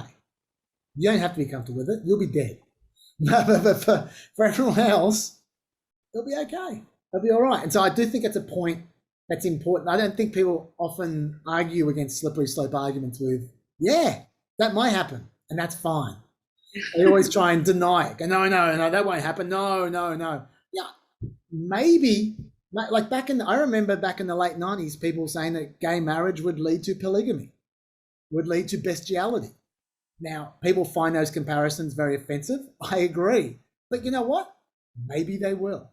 Maybe in 50 years, there will be bestiality. Maybe in 50 years, there will be polygamy. And if there is, it's because society was cool with it. So shut the fuck up. See what I mean? Like, it's just, I feel like that's an important point to make. That we shouldn't be trying to control the societies of the future. It's their society, not ours. And they will make their own decisions about what they think's okay. Yes, we only have to agree to what we want to have happen now. Yeah. And also, with a lot of the kind of, things that people are pushing in kind of various culture wars today about like language and what's right and wrong, some of those things aren't going to stick. Yeah. I think Irish culture is like, if someone has a complaint now and people are like, oh, you can't do anything, I'm unbelievable, I'm not allowed to do this. Some of the things that people are fighting about now are just, people are trying new ideas, and some of them aren't gonna stick around, because if they are ridiculous, the people will, vote with the way they live their lives, and those things will go by the wayside. And some things will stick because things do change. And if things stick, then, it's better to, I think, just sort of move with history rather than be the people who are clinging on to something frozen in time, exactly as it was at one precise moment. As an aside, I picked those examples of bestiality and polygamy because those were the exact arguments being made 20 years ago by the slippery slide people. But ironically, this very month, someone got cancelled for pushing. Well, no, they weren't even pushing pedophilia. What they were pushing was a change in language to recognise that some pedophiles act on their pedophilia and some pedophiles do not. But we refer to them all as pedophiles. And so that they were suggesting, I've forgotten what the term was. There was some academic who was suggesting a new term, meaning something like junior attracted or something. I forgot what it was. It was something exactly. For those who are listening, Melina just physically cringed when I said that. It was some cringeworthy term, which of a euphemism for being attracted to kids. But they were saying we should use that term when talking about pedophiles who do not act on their impulses, who are trying to fight it. And they said because they shouldn't be stigmatized. This academic was saying you shouldn't stigmatize someone who's born with a sexual attraction to kids, who acknowledges that that's damaging to the kids and so therefore does not act on it, who doesn't get lots of kiddie porn, who doesn't go around, like who tries to deal with it in a way that doesn't harm anyone. They said those people shouldn't be stigmatized. Those people should be celebrated because they're fighting against their natural urges for the sake of society and for the sake of kids. It's the people who do act on it who should be stigmatized. And I actually think that's quite a rational argument. And you can disagree with that argument if you want. That person got sacked because of making that argument. So it works both ways, the cancelling sometimes. But yeah, that's an example where the society is pushing back against the slippery slope that was predicted 20 years ago. So that slippery slope doesn't look like it is going to eventuate. But maybe it will. Maybe in another 10 years it will. I don't know. But just that's a perfect example of how society, as it progresses, will cut off some paths and will embrace other paths. We don't know what they are, but what we do know is that society will make its decision when it makes that decision, and the people from 20 years ago have no say and no relevance to that decision. They can only control what's in their society right then and there. So, which is what you were just saying. I'll just say one thing before I move on to a completely different section, which is that, because I've missed this in the past, and that is that we do need to acknowledge that one of the issues with this is that it only pushes one way. Cancelling, I'm talking about here, because the cost of an allegation doesn't really land on the accuser in most cases. In most cases, if they make an allegation, especially on social media, and it goes nowhere, people just ignore them. They might get a negative tweet or two. If the accusation lands, they get huge amounts of social media clout. They get huge amounts of retweets and likes, which is gold for those kinds of people on social media trying to promote themselves for a reason, or promote a cause. They could get thousands of extra followers out of one successful allegation, which means there's a ratchet that only goes one way. And I think that is just something we should just acknowledge. So I don't think I've mentioned that anywhere else, which I think is part of the mechanism by which these things, these issues spread, because there's a one-way ratchet in terms of the progression of accusations. But anyway, I want to talk about we just started then was talking about qualifiers to these concerns. I think that's a good thing to talk about. So I'm conscious of the time, so I'm just going to rattle through them a little bit. A couple of qualifiers I thought of, but you can jump in anytime you want. I'm not going to stop down and go, what do you think of that? What do you think of that? You just jump in whenever you like, okay? Because I was rattle through these fast, and I'll give you some time afterwards. First one, we don't know how many examples of these there are. We see, let's be generous, 1,000 of them in the media. It's probably more like 100 or 200, but let's say there's 1,000 of them. America is a very big place with many hundreds of millions of people. And even 1,000 interactions, if that's all there is not many. Right? So we should be aware of this. This might be the tip of the iceberg. Maybe there are millions of these incidents. We only see the ones that end up in lawsuits, which most people don't end up undertaking. Most people can't afford lawsuits or don't want to waste the time. So we only see the very, very, very tippy top of the iceberg, maybe. Or maybe this is all of them. We don't know. So we should acknowledge that. The Foundation for Individual Rights in Education is obsessed with this issue in the academic context. They've got 426 examples in the last 5.5 years of scholars facing sanction.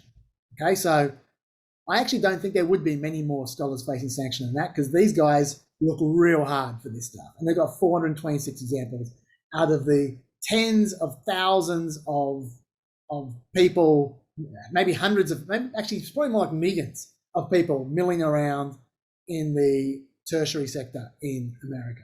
So maybe there aren't that many instances, or maybe it's people censoring themselves dwarfs all this stuff. We only see where there's a conflict. I don't know. What I'm saying is we can't be sure. So we shouldn't assume that they're everywhere, or because it feels like they're everywhere because there's a different incident every day. That's still a very small number. That's the first one. Second one, sometimes these woke causes are very, very real.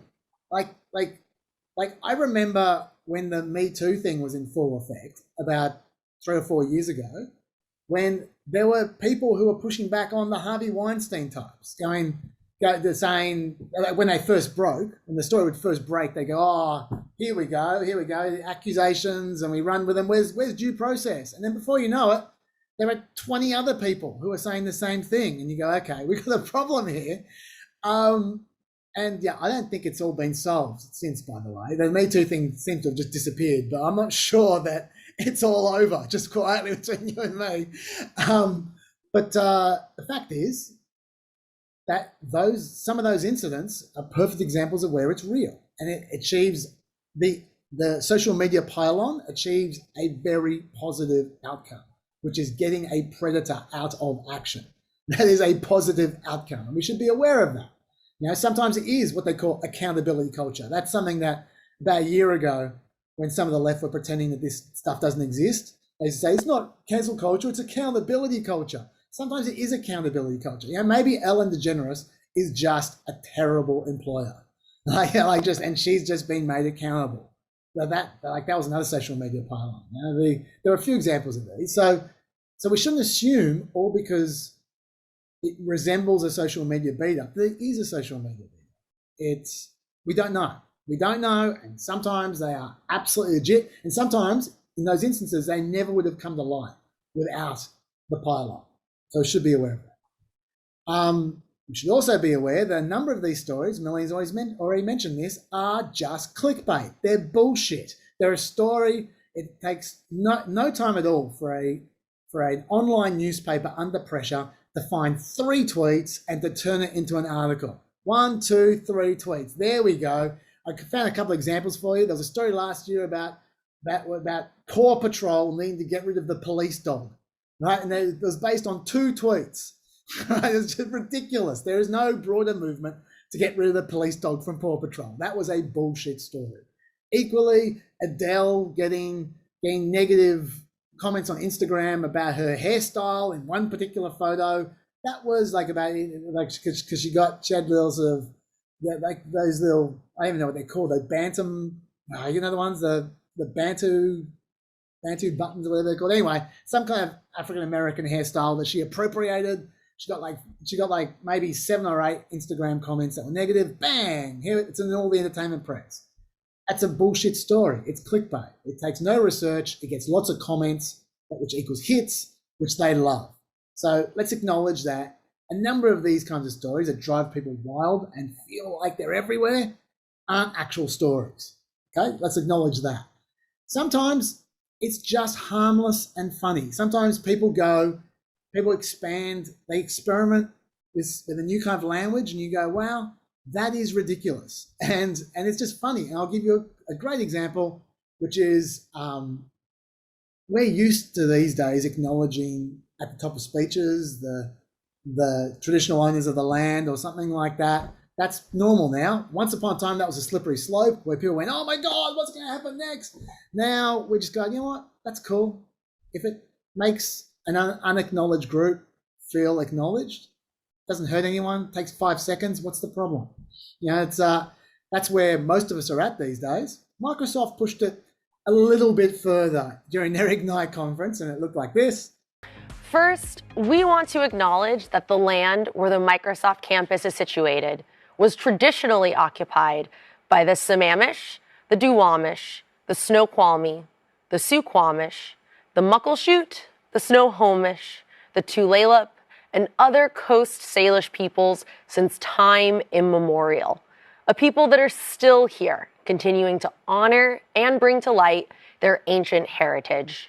My name is Allison Wines. I'm a senior program manager in our developer tools division. I'm an Asian and white female with dark brown hair wearing a red sleeveless top. And I'm Seth Juarez, program manager in the AI platform group. I'm a tall Hispanic male wearing a blue shirt, khaki pants. Today we kick off 2 days of learning more about the latest solutions. Now, apparently the reason I was describing their clothes and hairstyles was for the benefit of the blind. That was the idea, which is a nice idea. Still looks kind of stupid when there's someone standing there saying, I'm wearing a blue shirt. I have black hair. Whatever. But it came from a good place.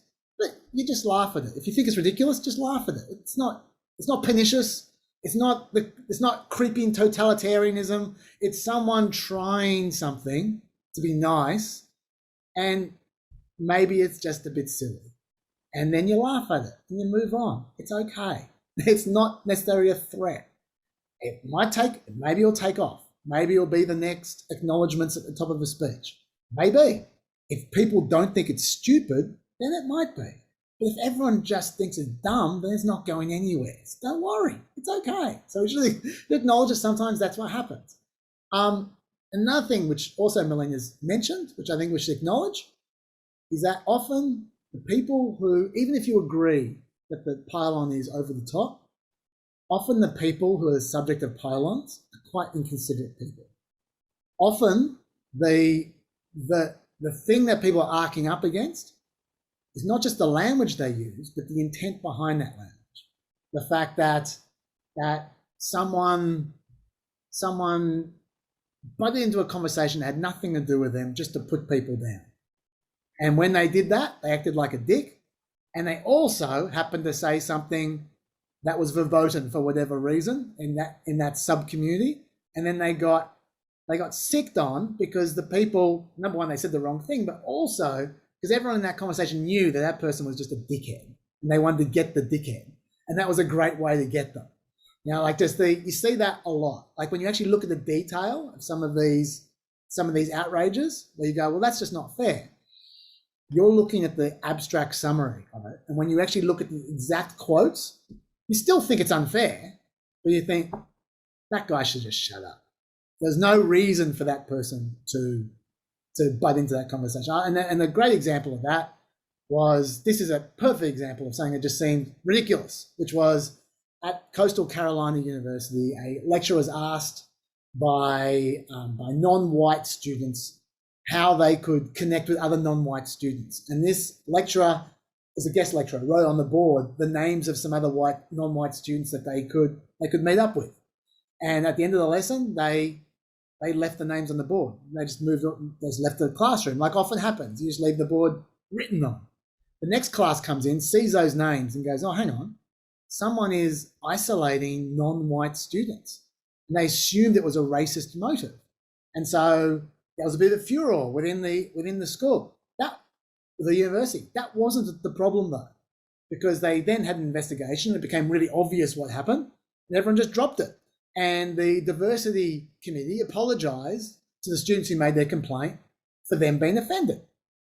In their email, they wrote, the faculty and students involved, as well as the theatre department as a whole, are deeply sorry to anyone who was affected by this incident. Now, you might think to yourself, oh, snowflakes, get over it, whatever. But that was the end of the issue. That was it. No one got into trouble. There was no issue until a professor responded to that email by writing, sorry, but I don't think it's a big deal. I'm just sad people get their feelings hurt so easily. And they're going into theatre. Now, look, I actually agree with him. I think those people were overly sensitive. But you didn't need to say that, mate. You didn't need to be a dickhead. You didn't need to come in and rub people's noses in it when they're getting apologized to. That was unnecessary. And then that guy got piled on. And people say, and people when telling the story would talk about the top bit I talked about, it's just over names written on a whiteboard. But they missed the fact that he was the cause of his own issue by being a bit of a dickhead. And now, I'm not saying he deserved it. I'm not saying he deserved the pile-on. What I'm saying is that if people are careful about what they say, less of these things happen. If people are considerate about other people's feelings, less of these things happen. And that should also be acknowledged. Now, I don't want a world where everyone has to be absolutely perfectly considerate of everyone else or they get their lives ruined. I don't want that world. I'm not justifying it. I'm just saying we should acknowledge that sometimes the, in inverted commas, innocent parties are actually parties who could have avoided their fate if they just spent a second thinking about the way they conducted themselves. That's all I'm saying. And I'm not blaming them. I'm just saying that we should acknowledge it's more complex and nuanced than some people might suggest. That is what I'm saying. I certainly myself find myself able to express most of what I want to say without any problems at all, like I have during this podcast. And much as I joke about it, I'm pretty confident I'm not going to get cancelled by this podcast because I'm being careful and considerate. And I think that that's a good policy generally, I would suggest, for everyone. I think that if that's the lesson we learn in this whole era, then that would be a nice lesson. While at the same time acknowledging, I don't think people who don't do that should have their lives ruined. I think just to be nice, they're still a bit more considerate. Piers Morgan is not a persecuted freedom fighter.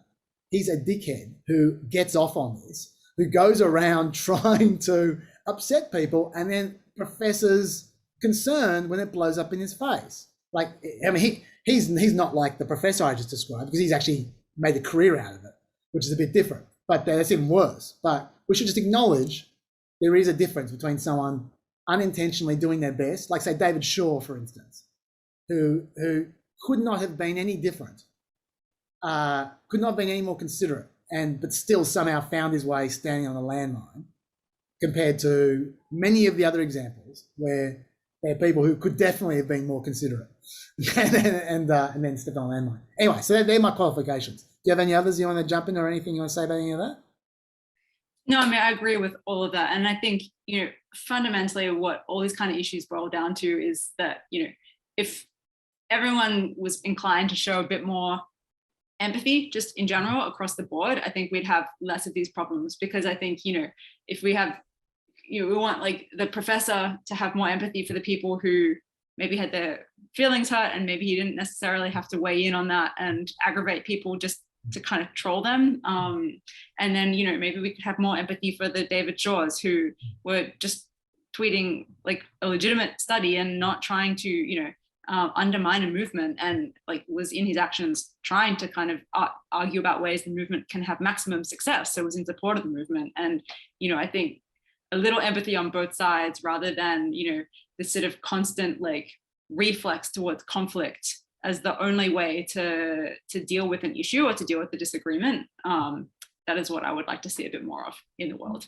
Okay. Now, we've been doing this, I don't know how long this podcast has gone, because it's in about 12 different bits, but it's gone for too long. So what I'm going to do now is I'm going to insert, coming up, a couple of responses that I've read before from the woke about outrage about outrage, and just a couple of quick thoughts. And then I'm going to come back into Melina on the last one. And so we'll look at the white flash there. So running quickly through some of the responses you hear when people bring up woke outrages to the woke, what their responses are. Number one, these are just consequences for the privileged. They complain because they're not used to accountability. We're making them accountable for their actions just for once. That's sometimes true. Usually it's not. People like Dave Chappelle, J.K. Rowling, they don't get cancelled. They might be in the middle of controversy. They might suffer some reputational damage, but they keep on keeping on. And the people who get fired, the people who get their lives actually ruined, they're less powerful than those people. They're often underlings. And sometimes we don't even hear about them. And I know we don't even hear about them sometimes because we see their lawsuits, which means if the lawsuit didn't exist, we wouldn't know about that person being fired. So they're the ones who I'm more worried about. I'm not worried about J.K. Rowling. Admittedly, J.K. Rowling would care more about her legacy than anything else, and they're affecting her legacy. So I'm sure it's not great for J.K. Rowling either. I don't want to downplay the effect on her life, but the people who I'm most worried about, people who have no recourse whatsoever, they're just shit kickers at the bottom of some company. It's really easy just to fire them and just move on. They're the ones who I think get affected the worst. Secondly, this is not new. This has been around forever. Yes, it's true. Universities have always been like this. That is definitely the case. I was saying like that when I was there. And that's fine. Political activism is healthy. It's a good thing. It's good for students to be political activists. When aren't you going to be a political? When else will you be a political activist if not as a student? Like that's fine. If you believe in free speech, you should believe in the right to protest, and in fact, the right to be ridiculous. That's fine. If people want to obsess about little things, that's okay. No problems. The problem at the moment is that this culture is so stunningly successful. It's got no natural predator. No one's stopping it. There's no, like I said a few times, there's no consequences for a false allegation or for a stupid allegation. And so it leads to this culture growing and spreading.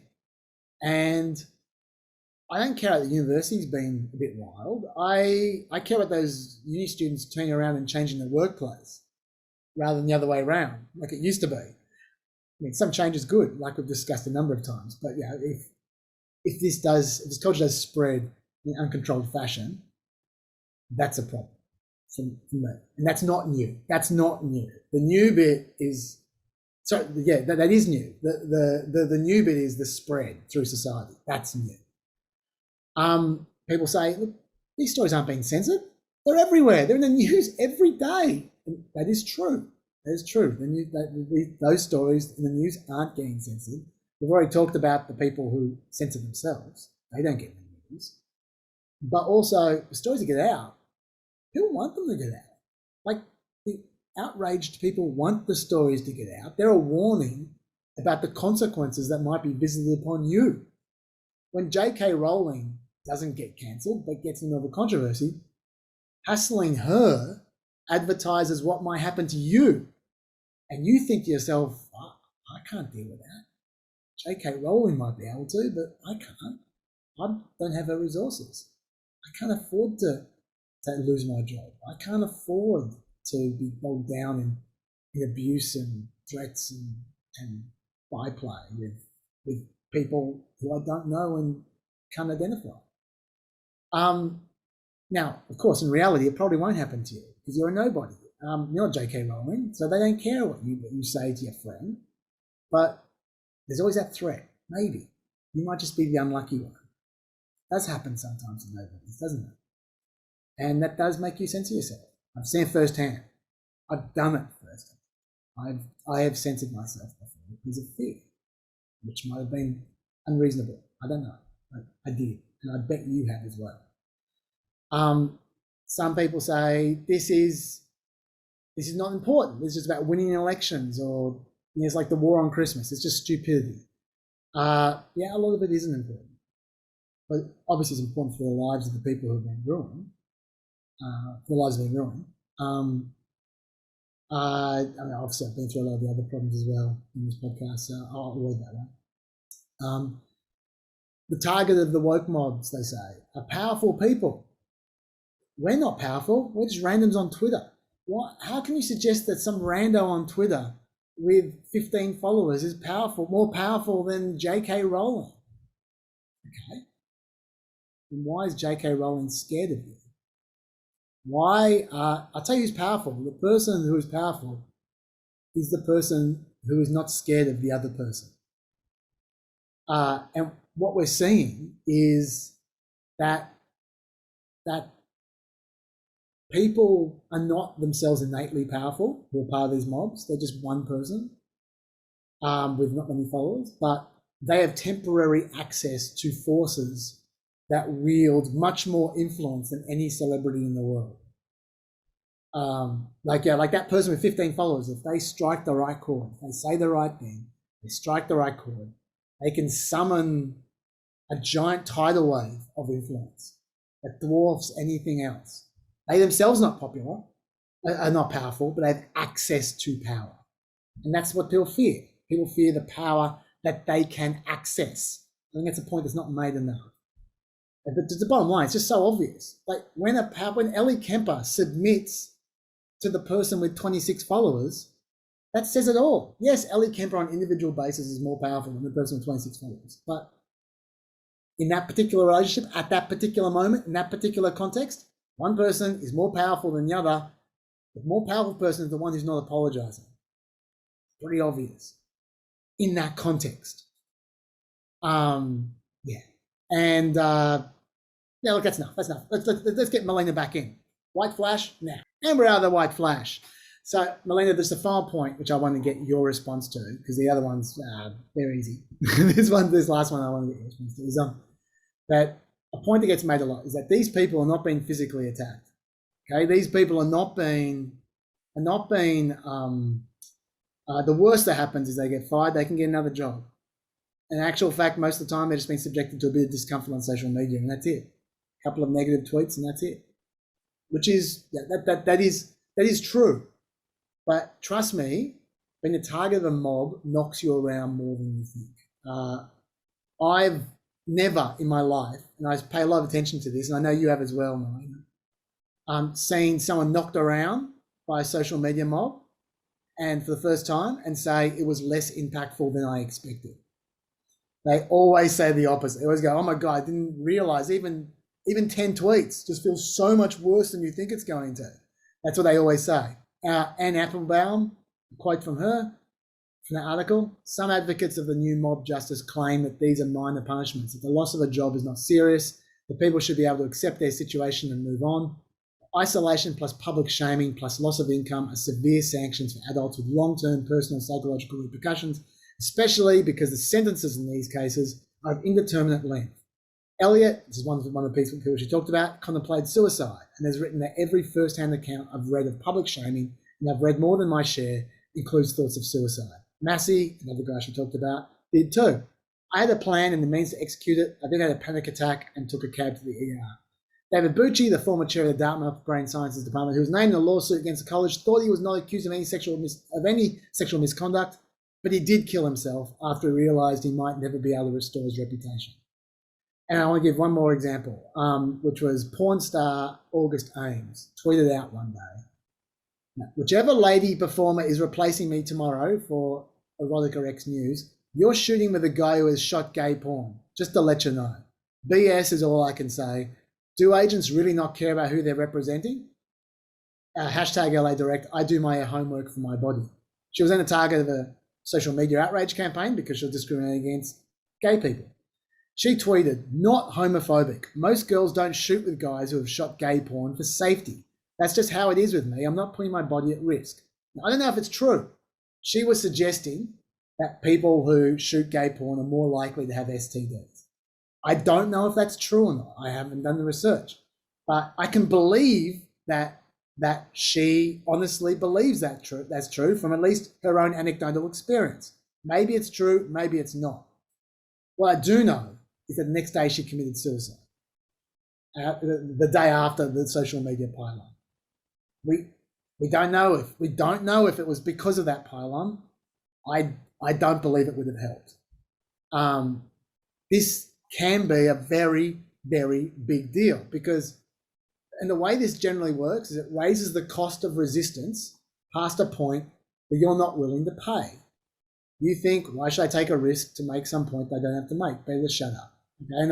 And the reason I'm bringing you in this is because you know a person that I know who we're not going to mention that is in the industry, and I'm not going to narrow it down more than that.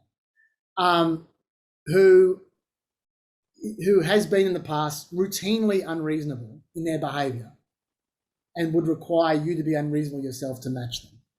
So people don't.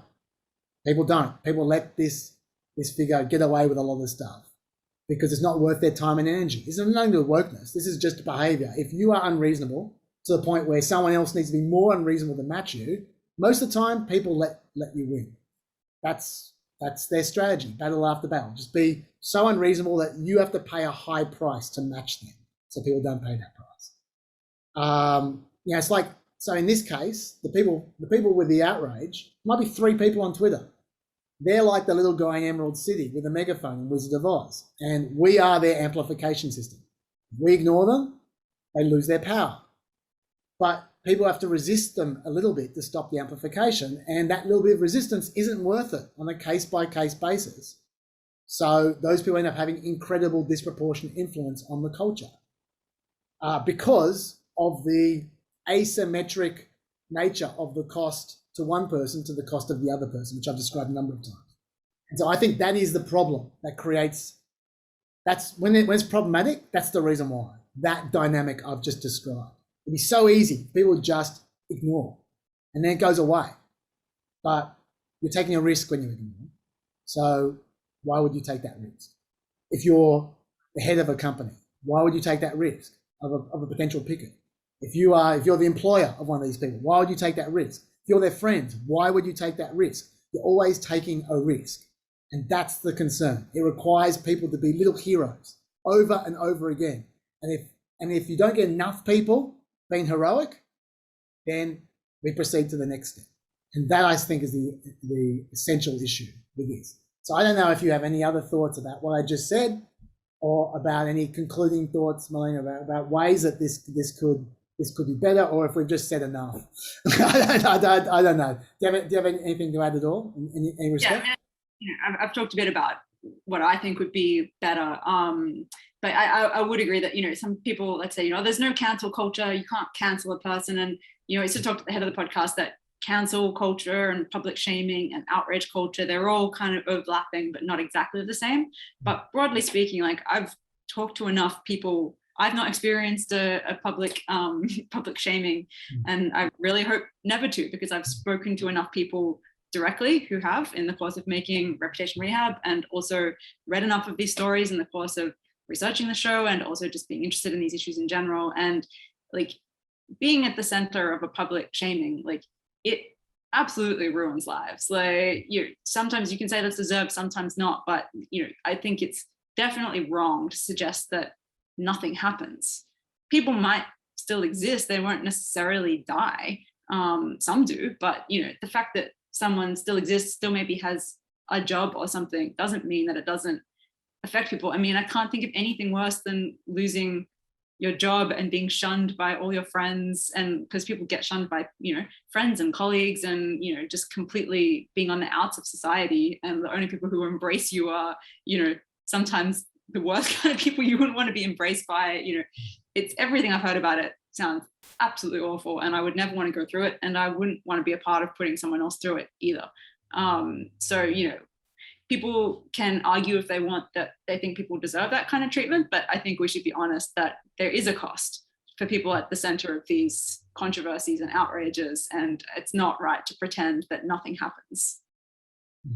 Fair enough. Okay, well, with that, I think we've fully serviced Wokesmas between you and me, Melina. I'm going to bid everyone a farewell. Thank you very much. Oh, by the way, I did promise a Chris's Whippet. Here it is. I can't wait for you to meet him, Melina. You're going to love Mercury. Thank you so much, Melina, for giving so much of your time to Wokesmas. And presuming that this hasn't ended both our careers, I will hopefully see you on the podcast next year when we return, and I'll definitely see you in person real soon with a whole bunch of TV shows that you are going to legally purchase yourself. Correct. Excellent. Okay. See you, Melina, and see everyone. Thanks a lot. Merry Christmas. Hey, Peppers, that's the last white flash. I was thinking of wrapping up then, but you've stuck with me this long. I mean today, not for the whole podcast over the last few years, although this podcast has gone for the last few years. I might as well wrap it up properly. So a bit of a coda for you guys. Okay, so in summary, with outrage and wokeism and Wokesmas, during Wokesmas, we've presented for you a bunch of outrages and punishments, a lot of examples, a lot of nuances, some qualifiers about when why it might not be as bad as it seems at times, and some wrinkles in the usual narrative, I hope. Melina brought a lot of food for thought. Thank you so much, Melina. Most importantly, I hope that we brought you some nuance to this issue, which so often lacks nuance. But what we didn't really cover is where we go from here. Like, if we demonstrate a whole bunch of examples to illustrate problems, but we didn't really provide you with a lot of solutions. Well, we hinted at a couple, but just what I'd like to say is just a couple of quick things on that. First of which is, these things do take care of themselves. I'm saying like an old man now, but I've even at 44, I have seen during my lifetime generational change solve a lot of problems. People, generally speaking, people learn from their mistakes. Maybe not on an individual level, but on a society level, we do. I don't feel like we make the same mistakes over and over again. We do learn from the past, and at least the most recent past. And I feel like we're already seeing this with social media, that we are gradually becoming used to it, but we're not quite there yet.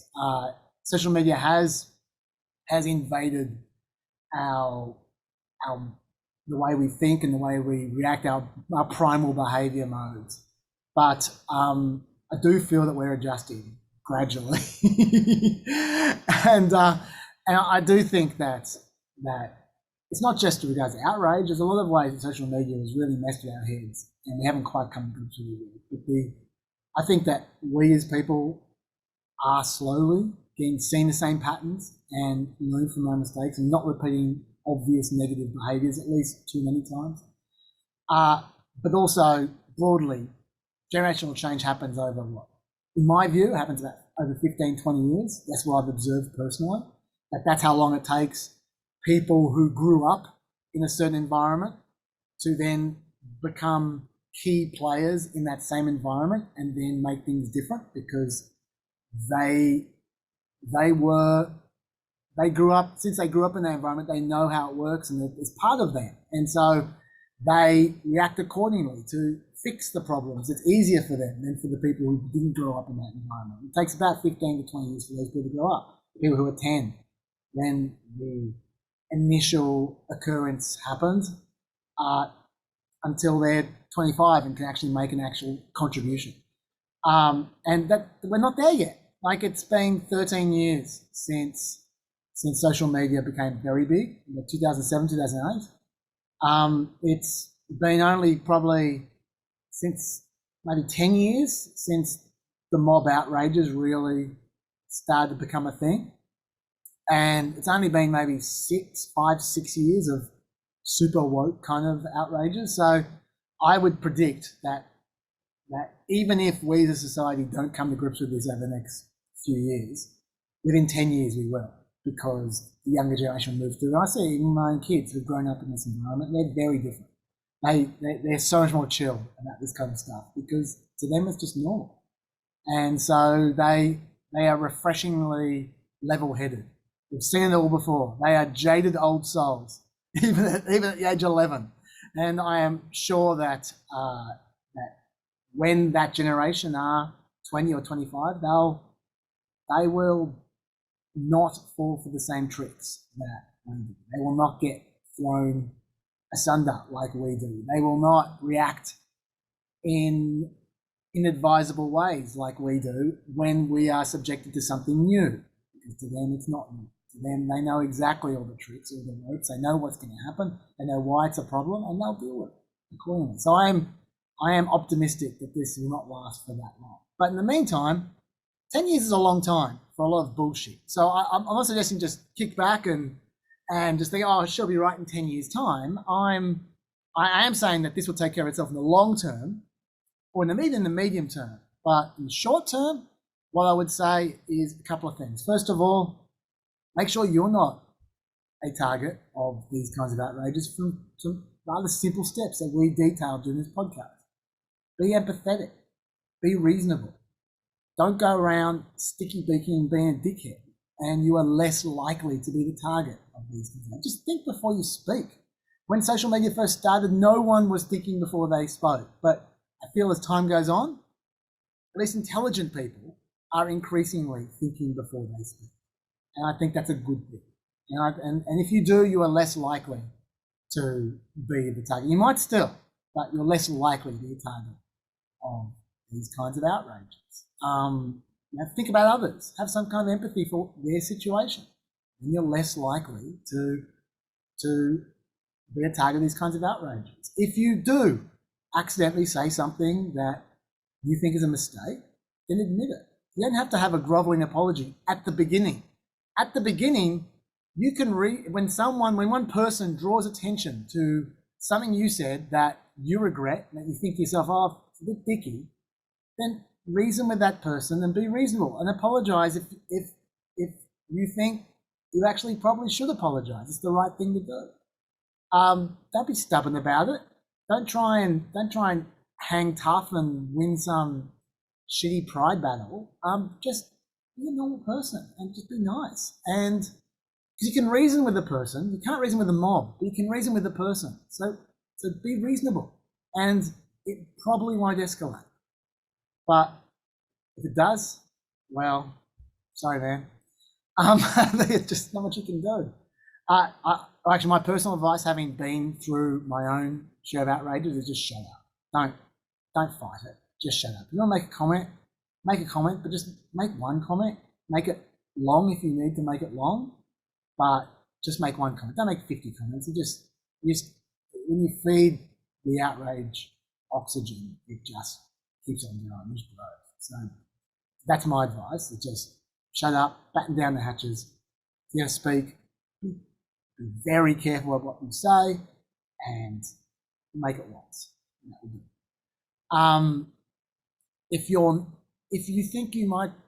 you're thinking of joining your own outrage mob, then please don't. I know you yourself don't make a difference, but it's a collective action problem. The bottom line is, I know you as an individual are not going to make a difference, but either you're part of the problem or you're part of the solution. Often. Not always. Sometimes you're neither. But if you think to yourself, I can be part of the problem or part of the solution in this particular instance, please choose to be part of the solution. Just shut up. I mean, don't join the opposite mob either. Don't join the backlash mob either. Like, just, it doesn't help anyone when these things grow bigger and escalate. And when there's two sides of the argument, they just escalate even further. Just bail out. It doesn't matter. Like, just let the mob do what they want to do, and let them eat all the corn, you know? Like, just go grow some other crop. It's that's what I ask you. And if enough people did that, then this would take care of itself sooner. That's why I observe the next generation doing, just bailing out. That's what I observe. And I think that's good advice from them, from the future. Anyway, so that's kind of my advice on all this kind of stuff and my general thoughts. And yeah, so that's enough on Wokesmas. The other things I was going to talk about, I don't have the time, but I'll just brush through them quickly, just to tie up loose ends, because I'm not going to talk for another 6 months, maybe. We'll see. The lab leak stuff, I'm not going to go through all the detail. I was going to summarize just all the evidence that's come through over the last 6 months, one way or another. A lot of it is unconvincing. A lot of it's circumstantial on both sides. The scientific evidence is pretty thin. We don't know. We just don't know. I know that the scientists generally favour the zoonotic transfer from animals of some kind, whether it be animals in a lab, or whether it be animals in the wet market, or whether it be animals in a farm, or whatever. The scientific people generally favour that explanation for a variety of reasons. But the truth is, if you set out all the evidence, there's a lot of guesswork, even at this point in time. The key evidence on the side of zoonotic transfer is that it's hard to ignore how many of the early cases originated nowhere near the lab. Like the early cases that we know of COVID in Wuhan, most of them originated on the other side of the river from the labs, where the wet markets are. It's hard to ignore when you see it on a map. But that's circumstantial evidence. That doesn't prove anything. On the other side, there's the fact that there is this Wuhan lab existing in the city where COVID arose that was looking into coronaviruses. That is also extremely circumstantial, doesn't prove anything, but yeah, it's compelling. Nevertheless, the other thing about the lab leak side is that there's this group, EcoHealth Alliance, that underwent a lot of dubious conduct. It has to be said, like not handing in paperwork that they were meant to hand in about this kind of stuff, about transparency measures, behaving in slightly shifty ways with the way they applied for grants at times. One of the grants they applied for was to actually mess around with the specific the specific structural element that became critical in coronavirus, in COVID-19 I'm talking about. It was, I forgot what it's called, I think it's furin cleavage, I think it's called. That's particular to COVID-19, and they applied for a grant to mess around with specifically those kinds of structural elements. But they didn't get the grant. Now people go, well, maybe they applied for the grant from someone else and they got it. We don't know, because EcoHealth Alliances have conducted themselves with not much transparency. And that always makes people suspicious when there isn't much transparency. I understand that. And to be honest, I regret that we interviewed Peter Daszak very early on and treated him like an expert. Well, he is an expert, but he's part of this, he's a key part of EcoHealth Alliance and has been behaving in a less than transparent fashion. And so that makes me feel a little bit guilty in hindsight. But all because there's a lack of transparency doesn't mean that they're the ones who are responsible for COVID-19. And I think at this point in time, very circumstantial. on all sides, and I think that we just don't know. And I understand that scientists would not like me saying that, because, well, many scientists would not like me, like the guy we spoke to on the show, Dr. Warobi, would not like me saying that, because he's pretty sure that it's not both sides are equally likely. He thinks it's much more likely that zoonotic transfer, and he knows a lot more than I do about this kind of stuff. But I'm just being honest the way I see it. I don't know. So I'm not going to jump to conclusions, and I don't think you should trust people who aren't scientists who are jumping to conclusions. The only other thing I want to talk about was, we talked about Peng Shuai last week, about China with the tennis player, Chinese tennis player being censored by a government. We got a letter from a Chinese student in Australia. I just want to read you a key part of it. Most of it they just talked about the Uyghurs. They talked about stuff that wasn't relevant, essentially. This bit was the bit that was directly relevant to Peng Shuai. You show solidarity to Peng Shuai, but where is the solidarity to the victims of sexual abuse in our national parliament? Do you call for a boycott of the Australian Open? Where is that solidarity to the Aboriginal people whose culture is being destroyed by Adani? Is there solidarity to the victims of Afghanistan, Iraq, Libya, Syria? What about the Marshallese who were subjected to a human experiment by the US by dropping a nuclear bomb on their island? Their women gave birth to demented and unrecognizable babies. Such radiation poisoning exists in Iraq. What about the people of Hawaii, whose largest water resource was recently poisoned by the US Navy at Red Hill? I've been so shocked at how quickly white people forget the destruction they have wrought upon the world, the people they've exterminated, and assume they have a monopoly on moral authority. Okay, all right. Now, the reason I want to read this to you is because I think there's a really important issue, a really important question to ask with whataboutism. Because that's obviously whataboutism. Whataboutism is when someone raises an objection against something that they feel is closer to you as a distraction from the allegation you have raised of something that is closer to them. That's what whataboutism is. You go, okay, you did X. And they go, oh yeah, well, what about you who did Y? They don't answer the allegation. They respond with their own allegation. Now, in this case, it's not, this fellow hasn't done anything. He's just feels associated, he feels tied in some way to the Chinese government for whatever reason. It's not necessarily because he's a Chinese student. I don't know what his story is.